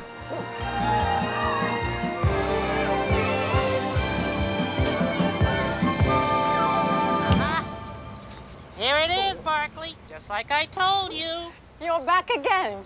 Yes, I wanted to show Barkley the picture of the beautiful Chinese bird. Ah, Feng Huang. Feng who? Feng Huang, the phoenix bird of China. Come on. The wisest and most beautiful of all birds. The Chinese call her Feng Huang, the empress of the southern skies. Oh, hey, did you hear that, Barkley? They call her the Empress of the Southern Skies. Say, you know, ever since I saw that Chinese bird in your window, I've been doing some thinking. Everybody in America wants to know about China, right? Well, what a good thing it would be if a great big American bird went to meet that beautiful Chinese bird. I mean, she could tell me everything about China, and I could come home and tell everybody here. Don't you think that would be a good thing? It would be very difficult. Oh, I don't care. I mean, how could I find her? Listen to the legend of the scroll. If one would find Feng Huang, the phoenix, first one must find... I don't know. I mean, it's Sesame Street. They're pretty Oh, you mean you'd have Sesame to Street has and the Muppets. that those are pictures of? Right. And I feel like have a pretty good track record. And this is produced in cooperation with the Chinese government. A monkey? if one finds all four So we shall see. places, one will have all four of the clues, and together they will lead to the Phoenix. Oh, hey, that's sort of like a treasure hunt. Exactly. But there is one more thing. When the sun runs out, the Phoenix will disappear. What sand? It is written here. Well, Barkley and I can find those places. We're always finding stuff, aren't we, Barkley? See, look, he just found a flea, and they're tiny. But we can't find the places without those pictures, huh? That's true. And I guess that scroll is very old and valuable, right? Yes, it is. And there isn't much chance you'd lend it to a bird, is there? Not much chance. Even a bird who promised to take extra good care of it and not get it dirty or anything? A bird who only wants to find the phoenix bird so that he can tell her that American birds think that Chinese birds are just swell? A bird who would guard it with his very life and whose mission to find the phoenix just might be the biggest step forward in the friendship between China and America that the world Take it already. Oh, wow. Thanks a lot. Okay, Barkley, we're off to China. I love the spirit of international friendship in this. It's so sweet. It feels very genuine and very sincere in a way that we don't get in geopolitics nowadays. Or that way. It's about the same either way. Oh. Come on, Barkley.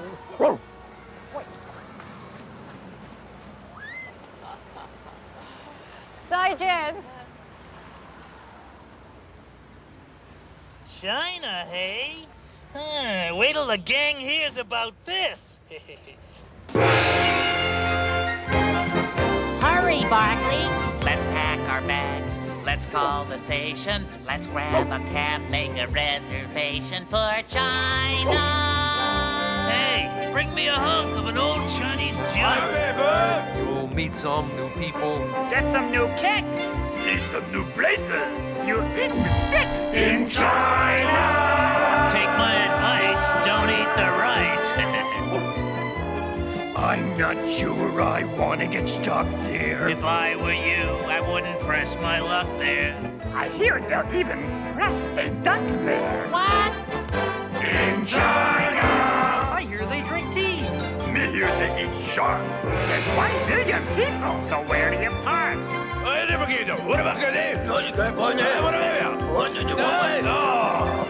When you get to China, Go antiquing in Peking. Then stop by in old Shanghai. Don't hang out in Hangzhou. Go donking and chunking. Donking and chunking. While you're there in China.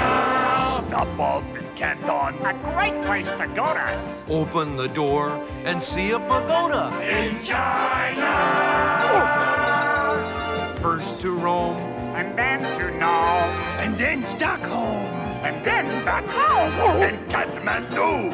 then Kalamazoo, And Timbuktu. No, thank you. Kokomo. Then Borneo. Borneo? I told you so. Then Messina. Then Pasadena. Then Al's Marina on Catalina. Then Argentina. Argentina? Then China. Come, we're off to find the Phoenix. I thought Phoenix was in Arizona. I wish we were going to China. Here's a flash. We're gonna go too. But how are we going to get there? Easy. I'm gonna be the navigator, and you're gonna be the pilot. You mean we're gonna fly? No, we're gonna dig. Here's your hat. Oh, you said I was gonna be the pilot. Oh, and so you are. While you're digging, pilot over there. Somehow Cookie Monster is pretty accurate and the rest are just horrifying demons.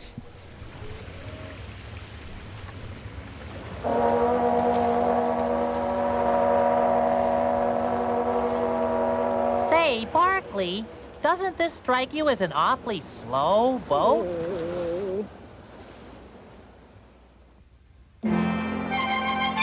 Oh, it's a slow boat to China. I get it. That's cute.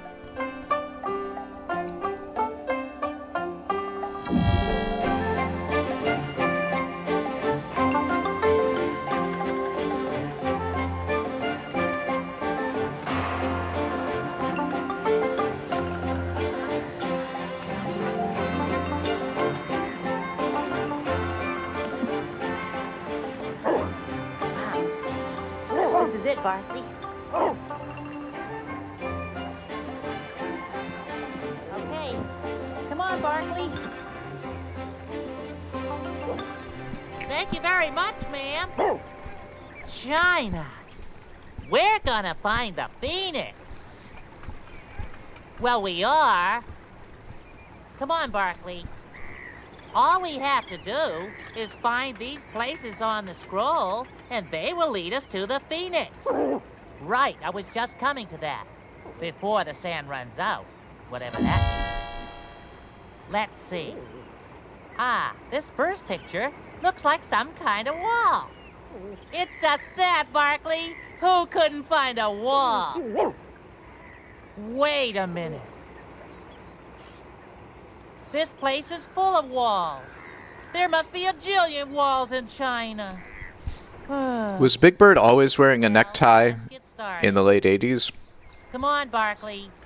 Or is that a special thing for this show? Oh, really?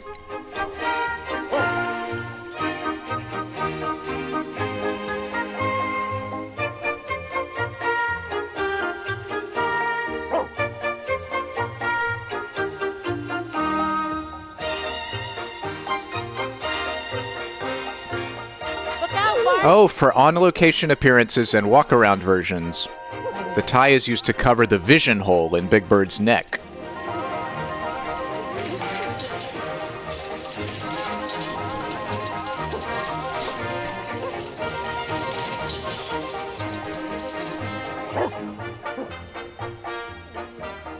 Whoa! Look out! All clear. Hey, look, there's a wall.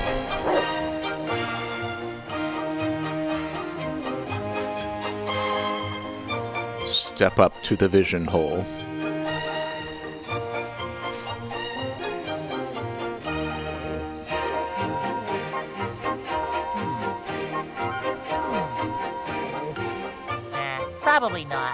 Come on, Barkley. Hey, look, duckies.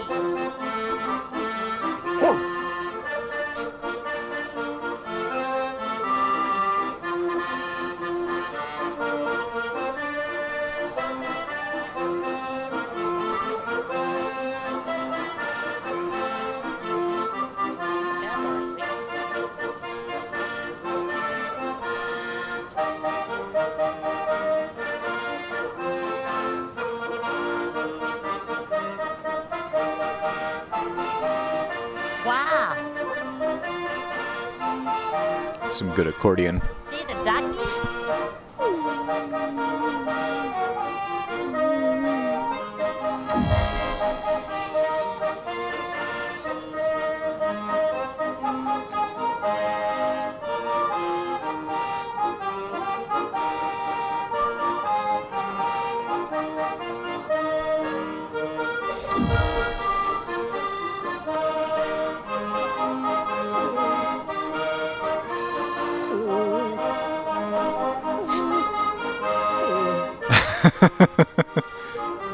I love the text in that says not directly copyrighted characters.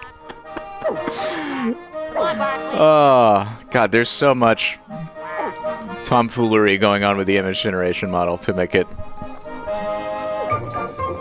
It's got such an agenda. I agree with some of its agenda. Like, trying to make sure everything isn't terribly racist. That's a pretty good agenda. But, like, just give us copyrighted Big Bird. It's fine.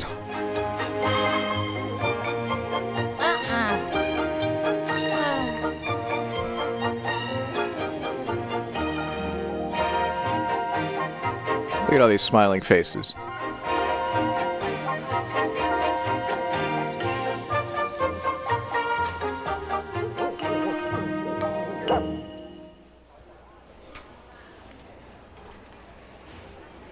Wow. Hello. Hello. Ah, boy.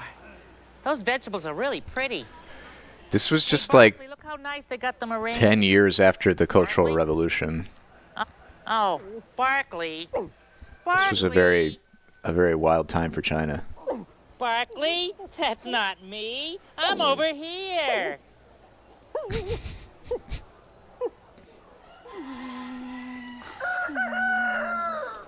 Aw, don't mind him.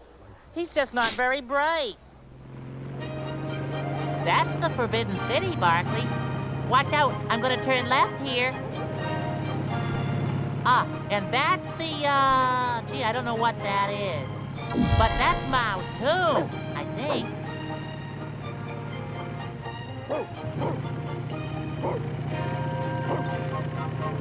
Chimkin and Hans. Hey, look! People dancing with wooden swords. Let's go take a look.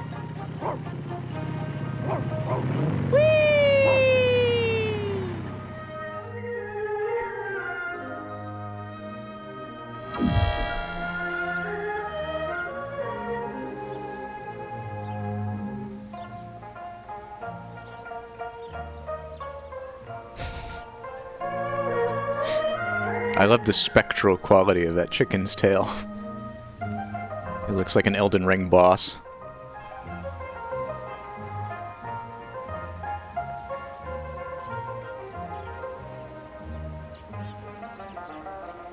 Yeah, I guess it just makes its best guess. Like, you know, I've never heard of a chimkin before, but that's awfully similar to the word chicken.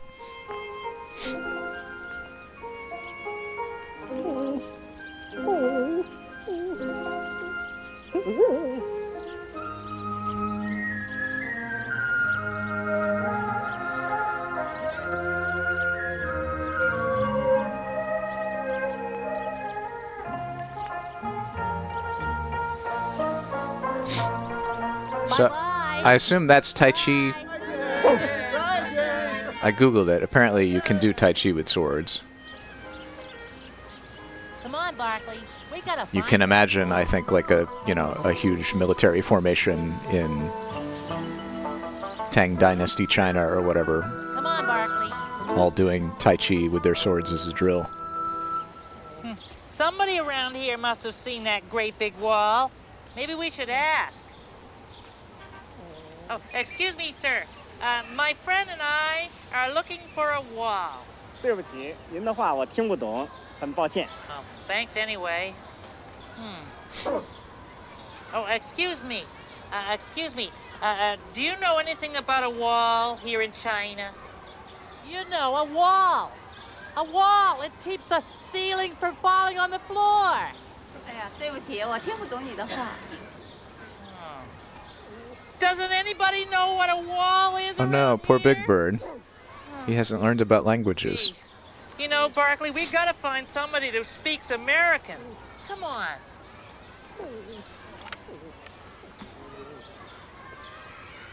Oh my god, propaganda slogans. Huge framed propaganda slogans. I hear kids. There must be a school near here. I'll bet somebody there speaks American. Come on, let's go. I mean, American is a dialect of English, after all.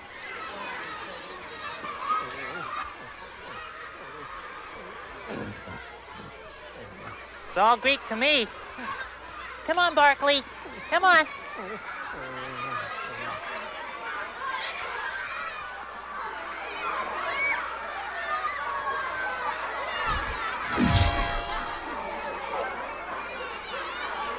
I need to find someone who speaks Australian English.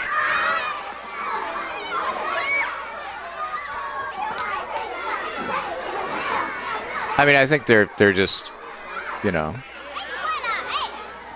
I think they're just presenting the idea that people in different countries speak different languages in a child-friendly, child-appropriate way. And Big Bird, who is like, you know, a proxy for the children being simple and childlike and 3 years old. He's just saying, speak American because he doesn't know any better, you know.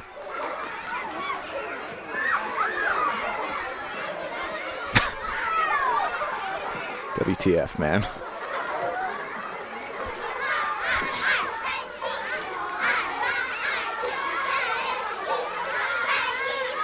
That looks dangerous. That looks like a good way to end up with 6 broken legs.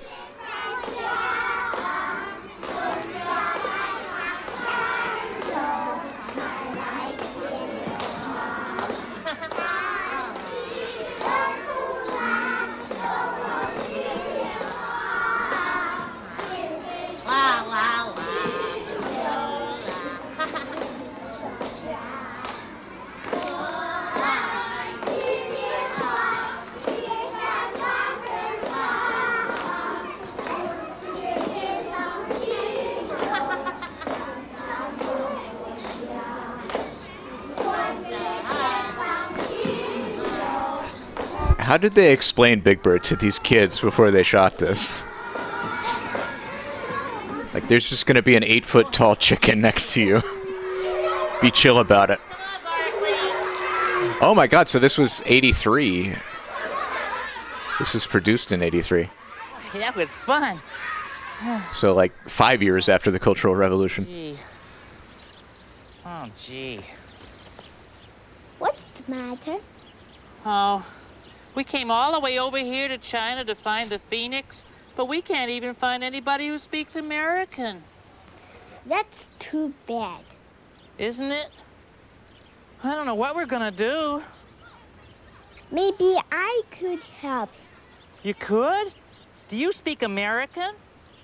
I speak English. Close enough. Hey, my name is Big Bird. What's yours? Little Xiaofu. Oh, well, how do you do, Xiaofu? I'm Big Bird, and this is my friend, Barkley. He's a dog. Hey, do you know anything about this phoenix bird and some kind of a big wall? Sure. Yeah, you do? Well, then you could help us. But not until after school. Oh. Hey, could I go with you? It's all right with me. Barkley, now you stay, because I'm going to school.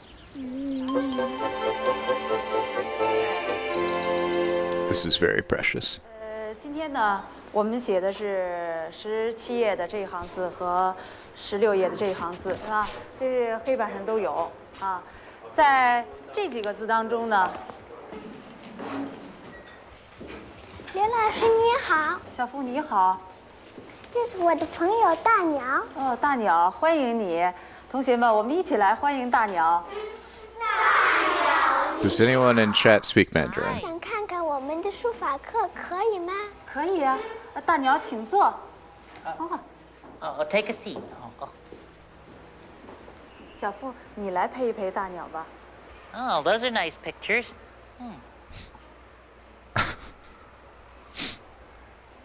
Ah, what's that a picture of? Da, it means speak. Oh, could I try? Let's see. Looks like a line across here, and a line going down this way. Whoops, I gotta fill it in here. A little bit, and here. 哦，大鸟，你写的真好。 I can write Chinese.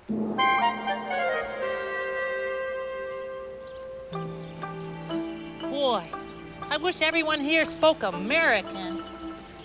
You're in China. Well, this is a great school you go to. Just little kids. I mean, the whole like agenda of this tape, the whole idea is Not so hot. cultivating a spirit of international friendship and I could. Sure, listen. getting kids to appreciate the differences of the world and the people and culture of China. Ni hao. That means hello. So I think it's doing a great job of that. 再见。再见。 I've got to go. And if you want to say I love you, say 我爱你。你 means you and I means love. And war is a word for me. Big bird, 大鸟。大鸟。 Big bird, that's you. Little loudest, that's me. Chinese would say 小夫. Now try a moment, what's 你好，小腹大鸟 and then 我爱你 I love you 再见 Yeah, welcome, Luna Gazer. We're watching Big Bird in China. I love you, From the tape is from 1987, but it was originally shown in 1983.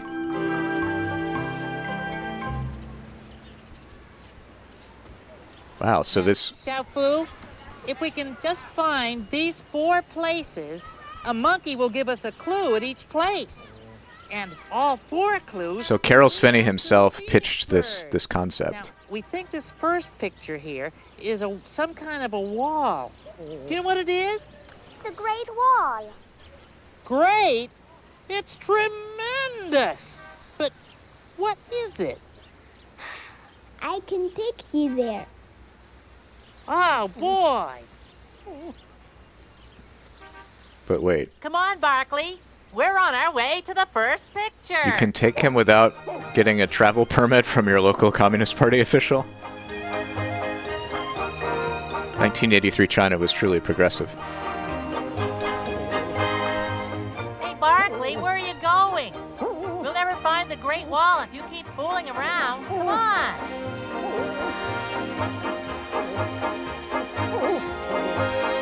I mean, he did arrive in like a tiny boat that he paddled himself across the ocean.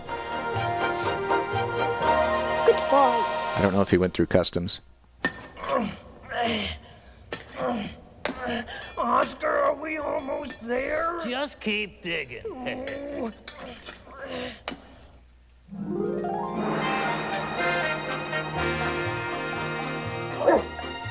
Ni hao. Ni hao.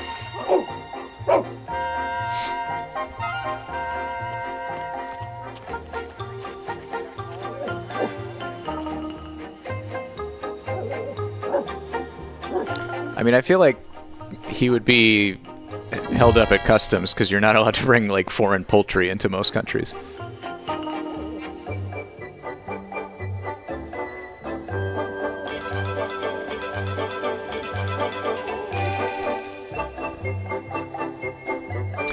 A grumpy creature rummaging the crust of our recording.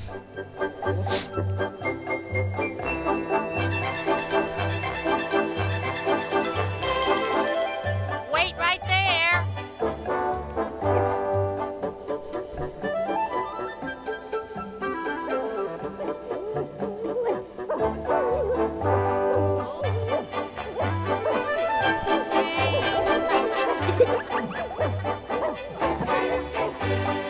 Now we're all together. Well, Barkley, come on. Ni hao. Ni hao. Hey, I can speak Chinese. But you know, I don't think we're ever gonna find this great wall, Xiaofu. We're standing on it. What? You can't stand on a wall. Oh, there's a pole. Prints all over the wall. Favorite Muppet, Big Bird, Oscar, Elmo, the Count. Mmm. Well, okay.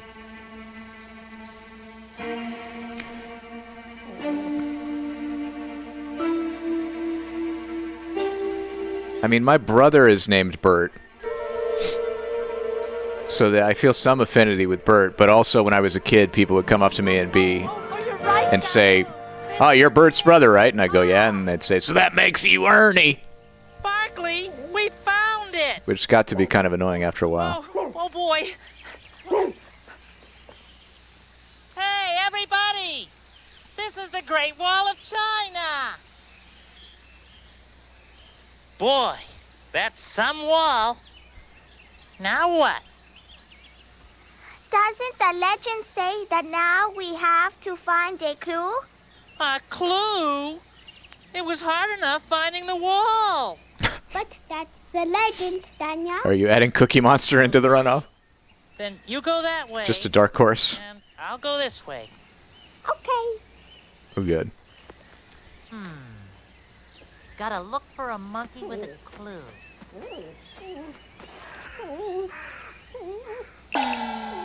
Oh. Oh, it's the Monkey King. It's Wukong.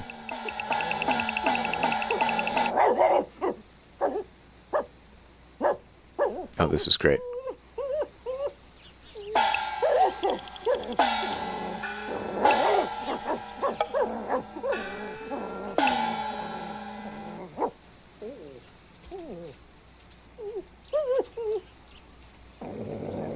Be quiet, Barkley. I'm trying to find a monkey.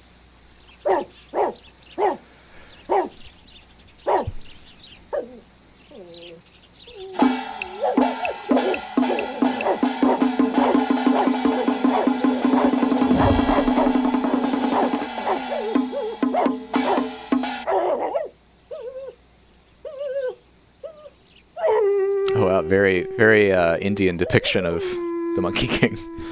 Hey, Barkley. The Hindu Monkey King. You The- please stop. I'm just trying to find a I have a lot of... I've talked about my close personal connection to the Monkey King before. Are you the monkey? I really love this, like, Do you have a clue to give us? theatrical Chinese opera The clue that will take us character. to the Phoenix? Then tell us, quick! What's the clue?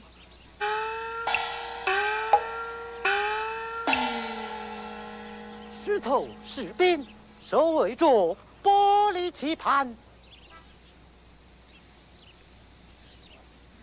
Oh, swell. Right, Barkley. We'll ask Xiaofu. She'll know what he said. Xiaofu, Xiaofu, we found him. The monkey with a clue. We found him, Xiaofu. Xiaofu. Xiaofu, Xiaofu. I think we found him. He was all dressed in a spotty suit, and he had a face like a monkey. And he was here, and then he wasn't here, and then he was here, and then he wasn't here, and then... Ah!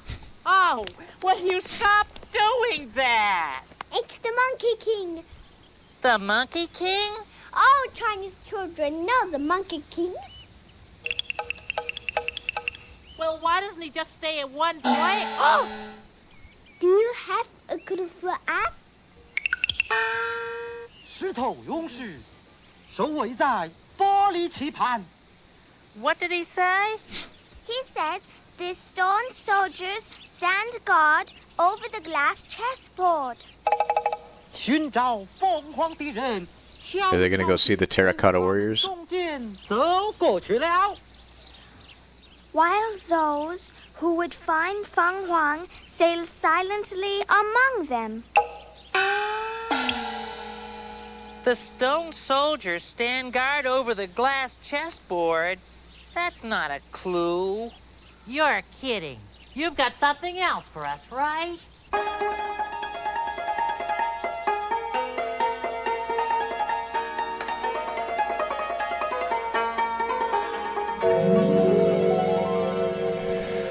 The Terracotta Army toured, or part of it toured the U.S. in cooperation with the Smithsonian in the early to mid '90s when I was a kid.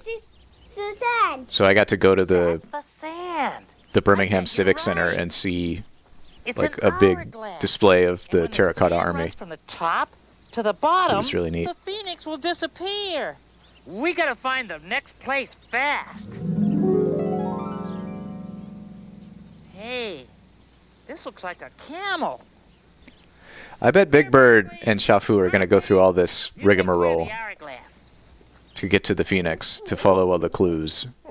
And Oscar and whoever are just going to dig through the crust and emerge and find the Phoenix. Stone soldiers stand guard over the glass chest. And they'll get to use the wish to bring Krillin back to life. Sail silently among them. I think that's how this works. That's not a clue. Look under the sofa. Now that's a clue. 8 different actors in this video. Ni hao. Ni hao. Wow. You're awfully nice to help us, Xiaofu.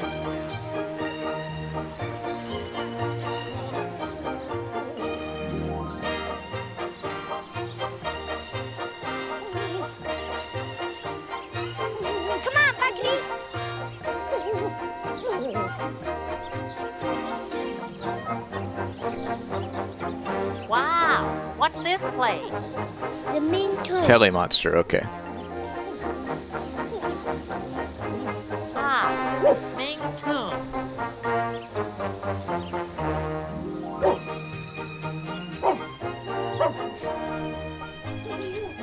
I wonder who's buried in Ming's tomb. Poll is up. For Sestut.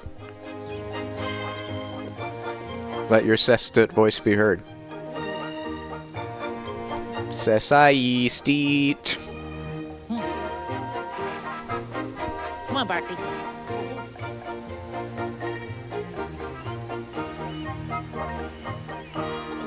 Hey, why don't we have another look at that pesky old scroll, huh? Let's see. Oh, yeah, it is a camel we're looking for, all right. Hey, how are we doing on time? Barkley, come here. Let's see that old hourglass. Oh, look at that sand go. Oh, wait. One place. Hey, can't you No, see the Martians are the best. Why did I vote for Cookie Monster? I didn't realize the monsters were in there. Barkley, we've seen everything here. A horse, a little bridge, an elephant, a camel. Come on.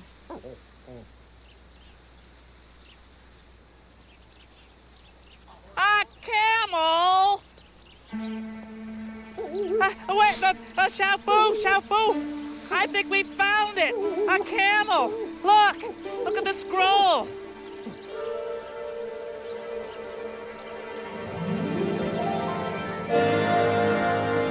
It is! It's the camel! Oh, we found 2 of the places! We're halfway to the Phoenix! And there's the Monkey King with the next clue! Where did he go? Don't go away! We need the next clue! Sick 'em, Barkley! Maybe don't sick him. That's not the best gesture of international friendship.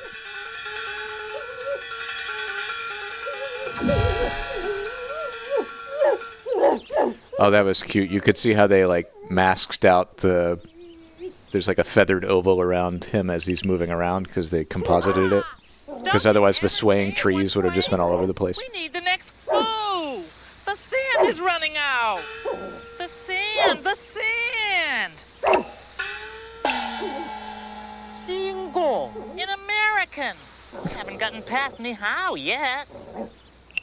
经过能喝干河水的大象和透明的山。 Okay, that does it. Put up your dukes. I'm gonna knock. Wait. He said, past the elephant who would drink the river dry. That stage makeup is amazing. The see-through. I don't know why, but it makes me want to see a Monkey King inspired drag queen now. Swell.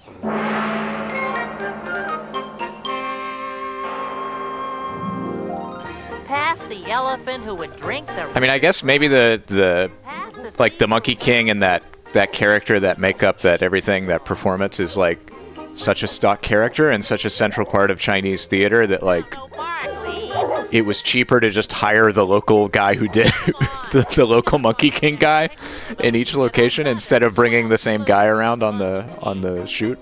I don't know.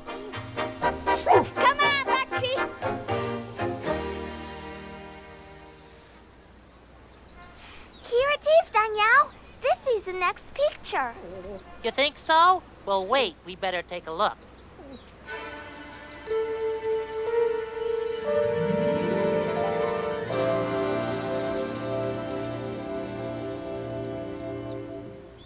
It is. It's the next picture. Okay, where's that Monkey King? Well, I'll tell you what. We'll make it easy for him. You look down this side of the canal, and I'll go look down that I'm side. gonna go powder my nose. I'll be back in a couple of minutes. Come. Listen, Danielle, to these friendly words we sing. You should know some more about the Monkey King.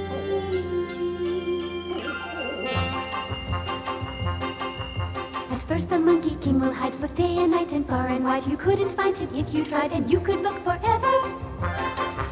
He'll wear a suit for a disguise, then faster than a phoenix flies. He'll turn around before your eyes. That Monkey King is clever. He loves to hide, he loves to play. He'll tiptoe up, then run away. He'll tease you and your dog all day, and even little Lotus. But when he's tired of hide and seek, he'll pop right up beneath your beak, then blink his eyes and scratch his cheek because you didn't notice. And so to try to make you see, he'll flip himself into a tree while you just sit and scratch a flea that's biting on your shoulder. He'll reach into his bag of tricks, be 1 or 2 or 3 or 6, or be a monster just for kicks. The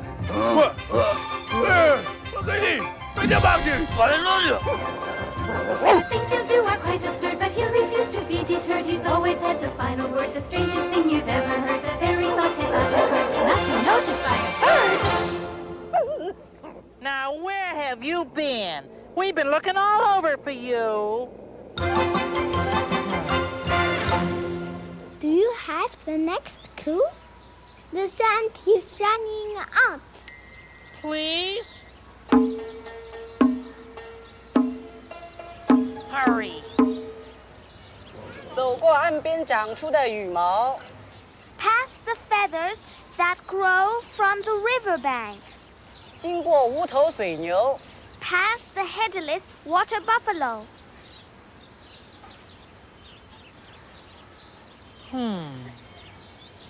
I wonder if this isn't losing something in the translation. Come on, hurry. Past the feathers that grow from the riverbank. Past the headless water buffalo. Clues are supposed to be helpful, Xiaofu, and these just don't make any sense. We've got to ask somebody. Maybe that lady up ahead. Come on, Barkley. Thanks anyway, ma'am. We'll just keep looking.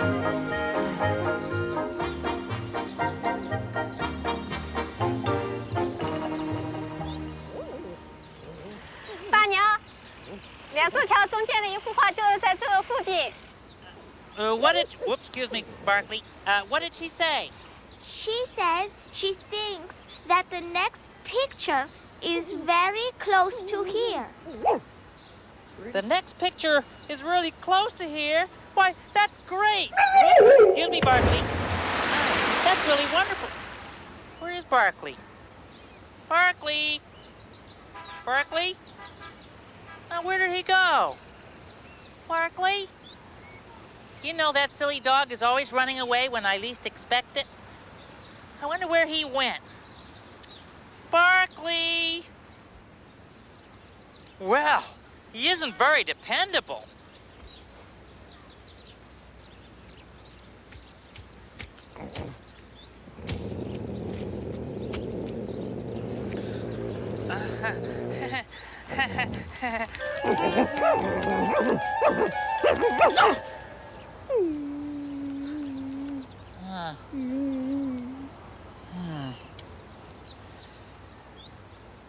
I wonder what happens when the mud runs out.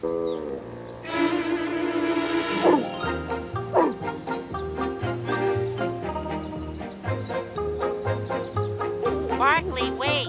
Come on, Barkley.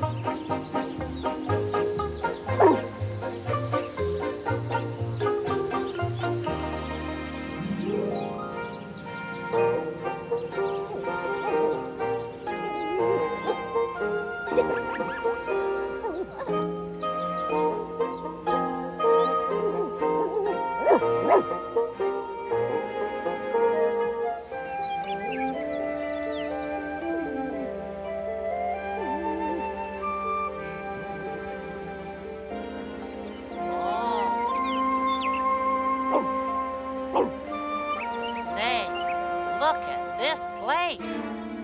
Yeah.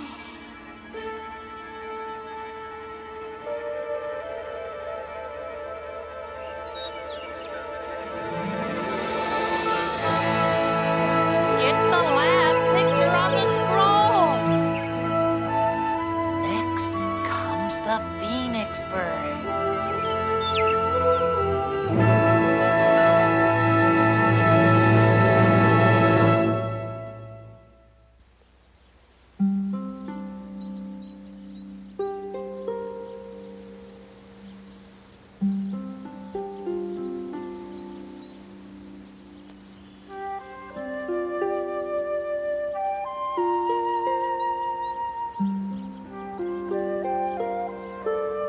They say that many years ago, around the time of the mighty Shi Huang, the most beautiful place in all China was the kingdom of Mu.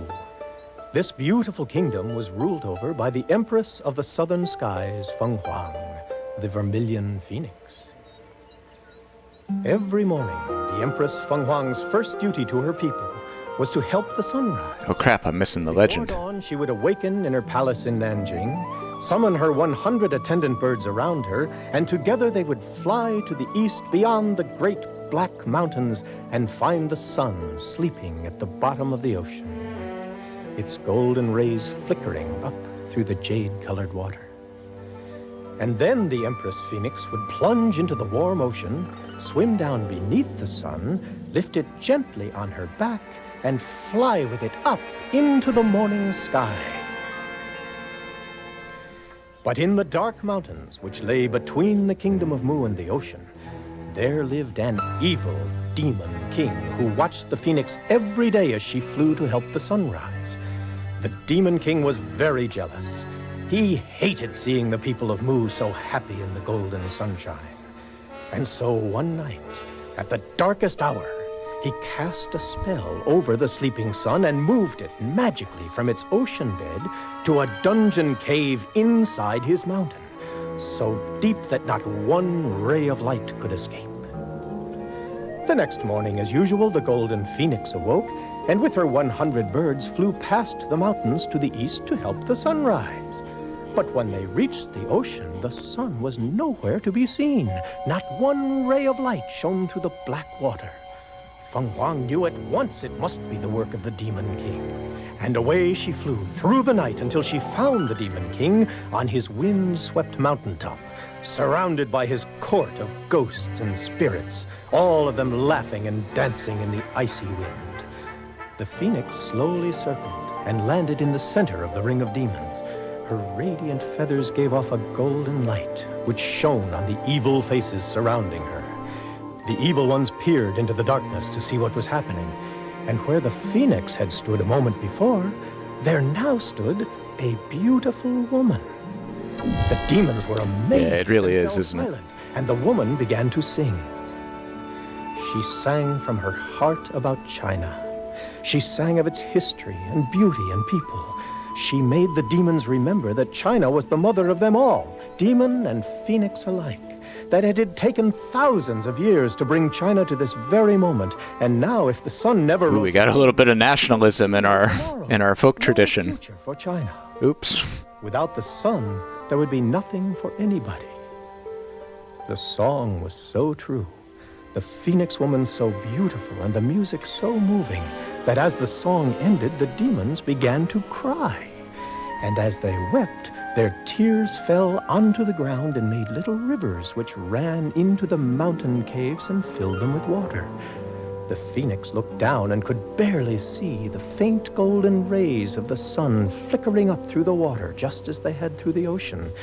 In she plunged, swimming down through the caverns, following the shimmering rays to the sun. And when she found it, Feng Huang eased it gently onto her shoulders and swam up through the mountain caves until she burst out into the black sky, spilling golden sunshine over the dark mountains.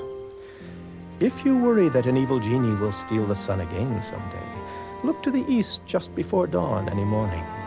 You will always see a single bright morning star sparkling in the rosy sky. This is the phoenix, keeping watch over the sleeping sun, waiting until it is time to carry it on her shoulders up into the morning sky.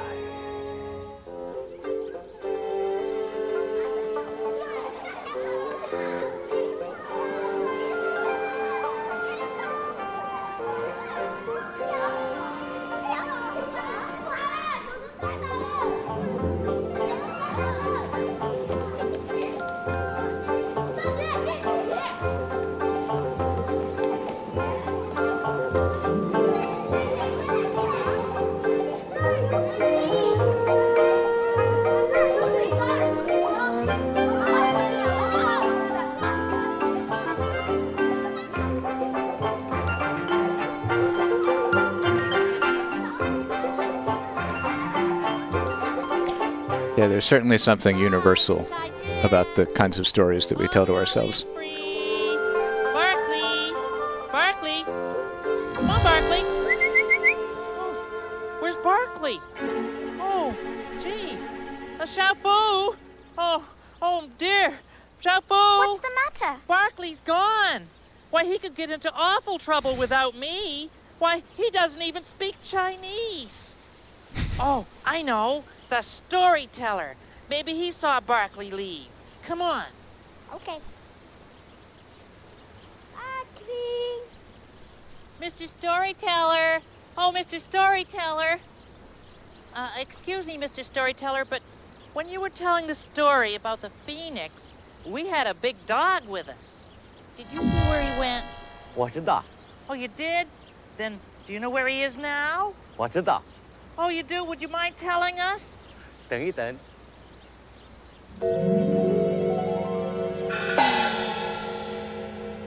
That rascally Monkey King again. Well. 那条小狗在那个亭子里头。 He says Barkley is at the temple. Well, come on. Wait! Don't you want your last clue so you can find the phoenix? No, I've got to find Barkley. The phoenix can wait. Tell me. Near a cave, by a waterfall, in an ancient banyan tree, you will find the Empress of the Southern Sky.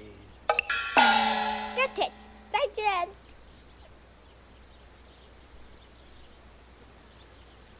He speaks American. That's very Monkey King, isn't it?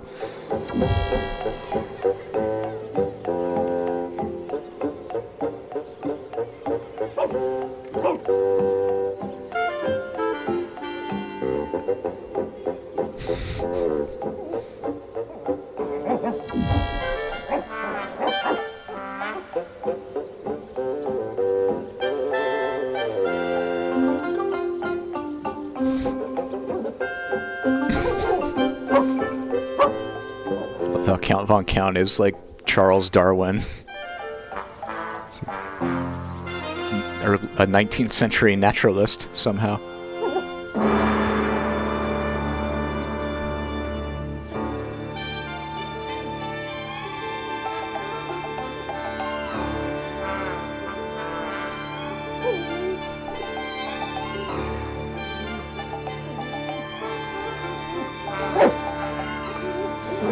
Yeah, Goku from Dragon Ball was based on the Monkey King. Like the seed of the story of Dragon Ball is loosely based on a journey to the West. I'm more familiar with Wukong through a Chinese lens because I worked on a theme park ride that was based on the Monkey King for a Chinese theme park.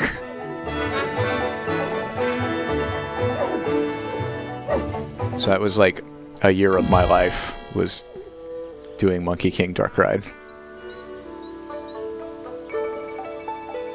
Oh my god, Goku Penguin. Barkley, And Freddy Krueger? look at the glass. The sand. That had real like budget Halloween costume promotional photo energy. Oh, it's all right, Barkley. At least I found you. You know, the sand's almost gone, and the clues didn't make any sense anyway. Stone soldiers, glass chessboard. We were dumb to ever think we'd ever find that old phoenix. Come on, let's go find Xiao Fu and tell her the treasure hunt's over. Come on, boy. Don't give up, Big Bird. You can do it.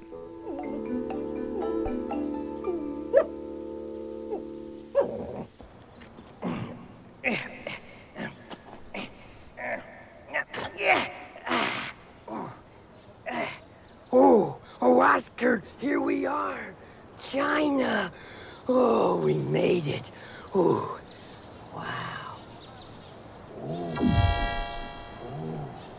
Yeah, well, it doesn't look like much to me. Oh no. Yeah, let's go home. Oh, Oscar.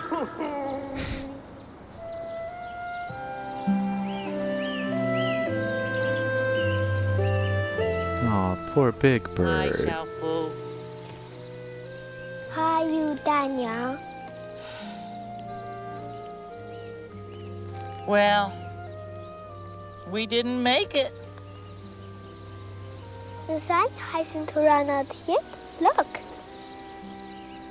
Well, the sand's almost gone. It's too late. Please try a little longer, Daniel.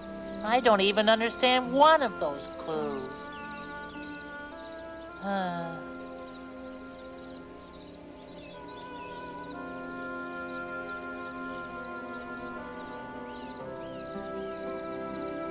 Will you remember me? I'm China. Oh, yes. I remember all the things you taught me. Listen. How are you? Ni hao. Ni hao, that means hello and goodbye. Zaijian. Zaijian, I've got to go. And if you want to say I love you, say wo ai ni. Ni means you and I means love, and wo is the word for me. Big bird. Daniel. Daniel, big bird, that's you. Little lotus, that's me. Chinese would say Xiao Fu. I'll try 'em all at once. Ni hao, Xiao Fu, Daniel, and then I know, isn't it just very cute? I love you, 再见。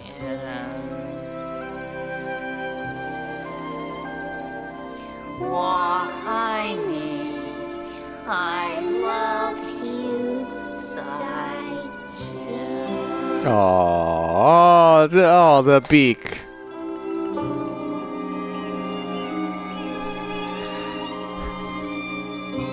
We've learned the true meaning of China. The real China was the friends we made along the way.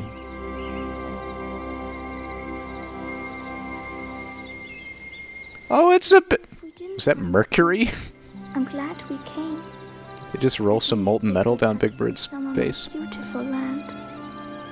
Oh, China. Could there be a valley like this anywhere else in the world? Danielle, come back! Look! The glass chessboard! Yeah, the fields. They do look like a glass chessboard. And the mountains! The stone soldiers standing guard! Oh, it wasn't the Terracotta Warriors. What else did the Monkey King say? Let's see. The Monkey King said, while those who would find Feng Wang sail silently among them. The river! Sail down the river among the mountains.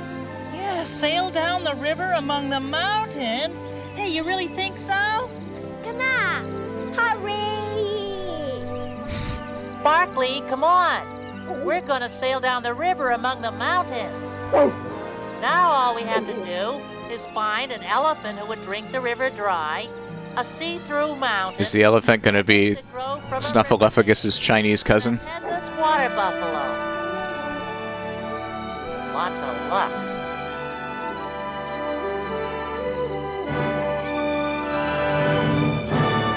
Yeah, her delivery just got very impassioned on a few of those lines, and it was very cute.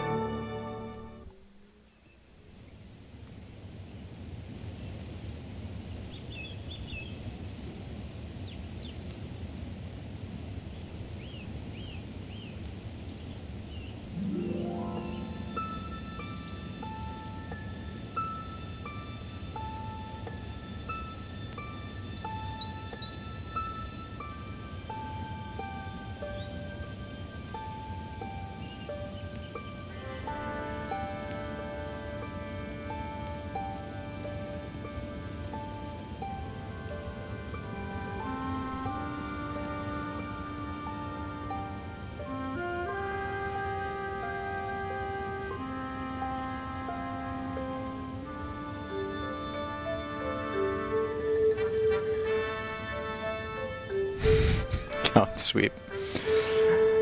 I guess the count did win. He deserves his props. Look, Daniel. It's the Monkey King. Which way should we go? That wily rascal. Yeah, okay. I did miss some of the Monkey King, like the big musical number with the 8 Monkey Kings in it. An elephant with his trunk in the water. But I did catch glimpses of it. The 8 Monkey Kings makes a lot more sense now. The elephant that would drink the river dry!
Oh my god. Oh, look up there, Xiaofu. It's a scary-looking elephant. Through mountain. And there's the Monkey King again. Thank you, J Spook. That way. Where did he go? Look, Tanya, feathers. Feathers, yeah. Oh, the feathers that grow from the riverbank. Now keep watch, Xiaofu, because there's just one more clue. Look for a headless water buffalo. A headless water buffalo sounds scary and gruesome.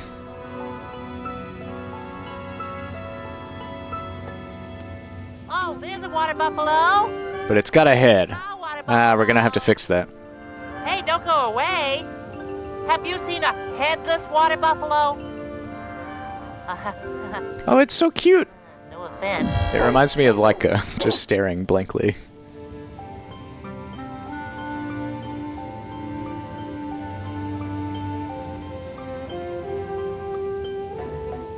Hey, look, duckies.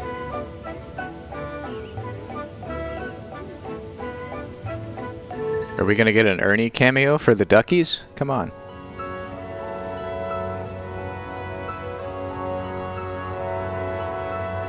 Hey, look, there's a water buffalo with its head in the water. The headless water buffalo. The headless water buffalo! Do you know what this means, Xiaofu? We must be near the Phoenix. We gotta head for sure, because we found all the clues. The elephant, and the see-through mountain, and the feathers, and the headless water buffalo. Come on, we gotta throw out the anchor. Barkley, don't just sit there with your tongue. Oh. Oh, Ernie. Oh no, Ernie.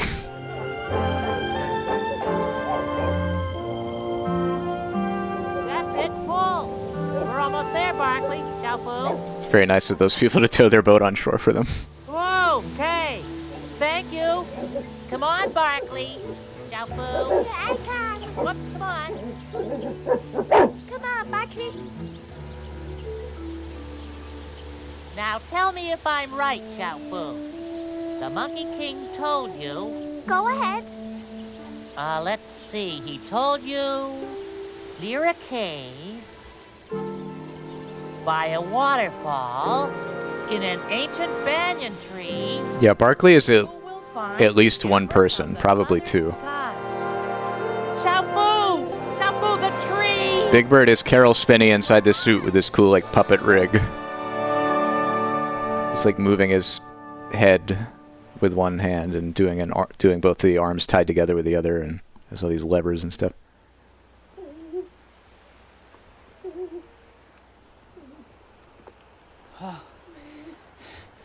Now what? 凤凰，你在哪儿？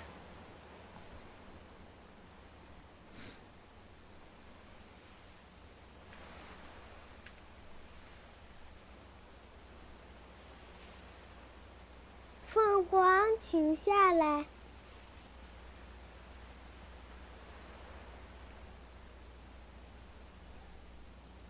Phoenix Bird? 凤凰，请。 Phoenix Bird, please.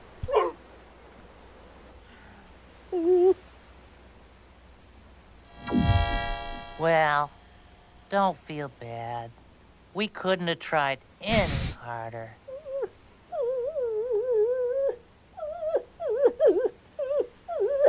I beg to differ.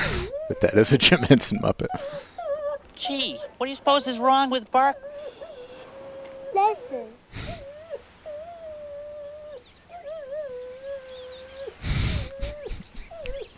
I love how easy it is to stifle Big Bird.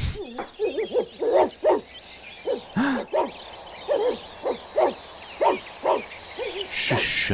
No. No. No talk. It's a phoenix.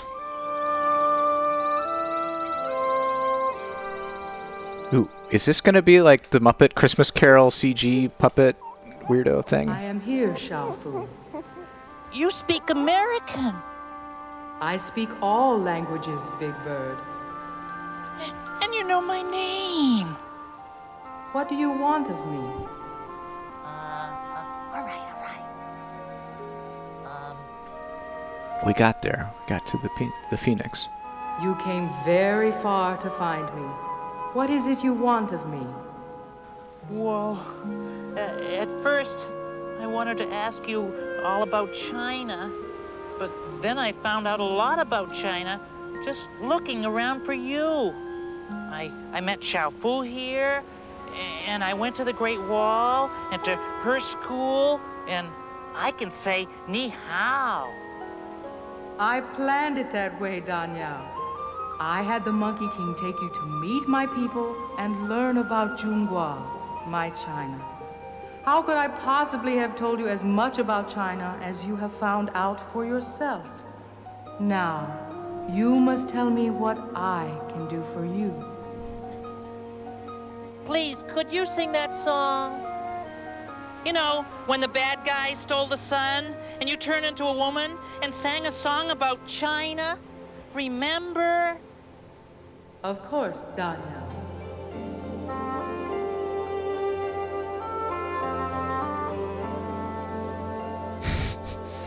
Zhonghua, beloved China, shining bright. She's turning into a woman.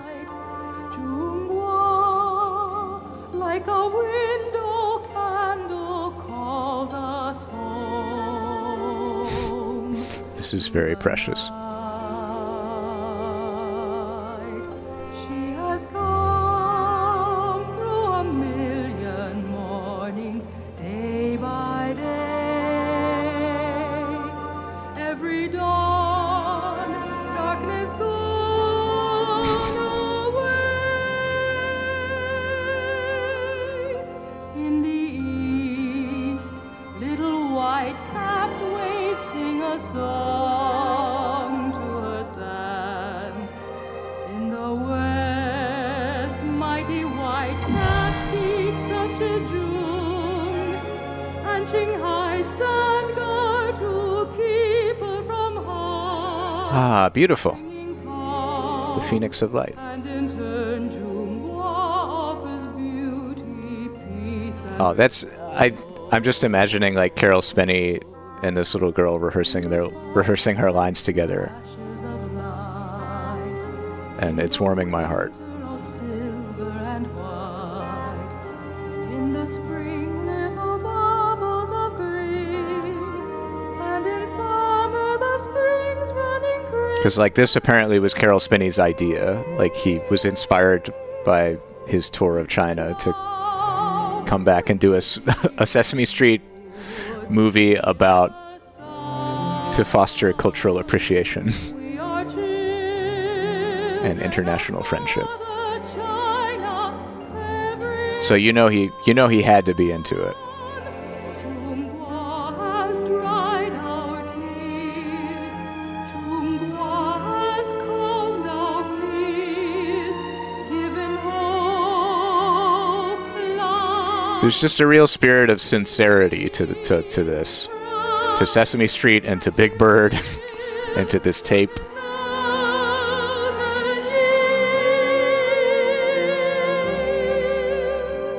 But take the sun, take the stars, the moon, the oceans too. I feel like that's another good thing about being able to look back onto the past through the lens of videotapes.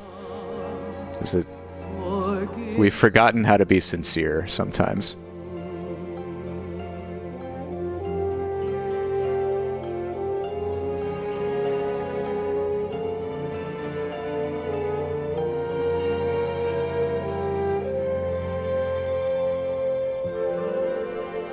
Big Bird, Carol Spinney, Jim Henson, they weren't afraid to be sincere. Phoenix Bird, where are you?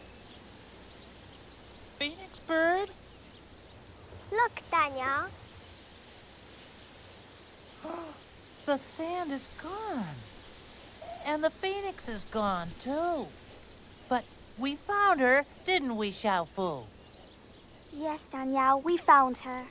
It is very cute. Like she's not fluent in English, so they do like cut to a close up of her before every line that she delivers. Bye-bye. Bye-bye, Monkey. Monkey King. Aww.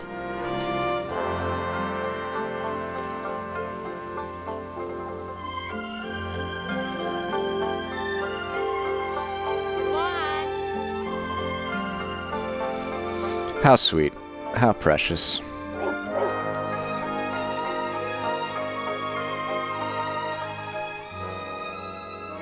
I love you, Big Bird. Ah. That was really sweet.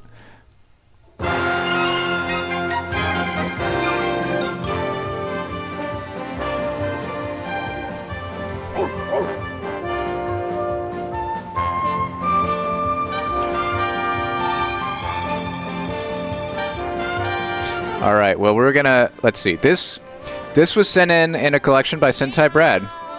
Thank you, Sentai Brad, for sending this in. I bet you thought you'd never see it again. Shout out to Brad. I think we all really liked this one.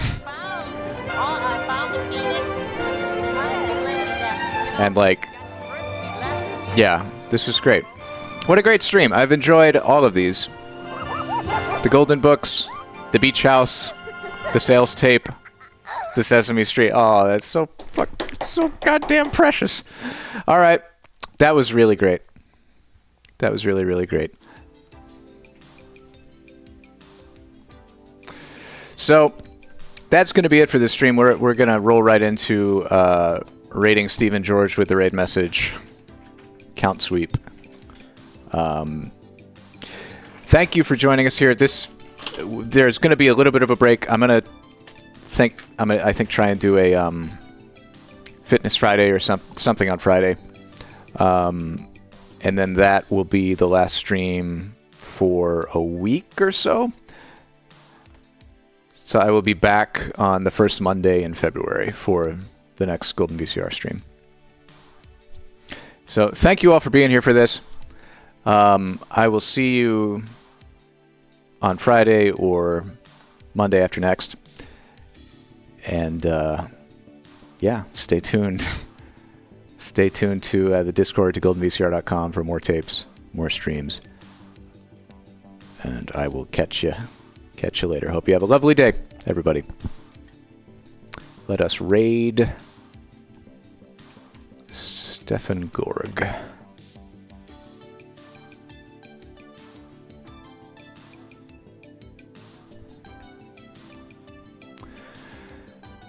Getting ready to raid. Everybody in? Everybody in? All right, toodaloo. Have a good Wednesday. Have a good week.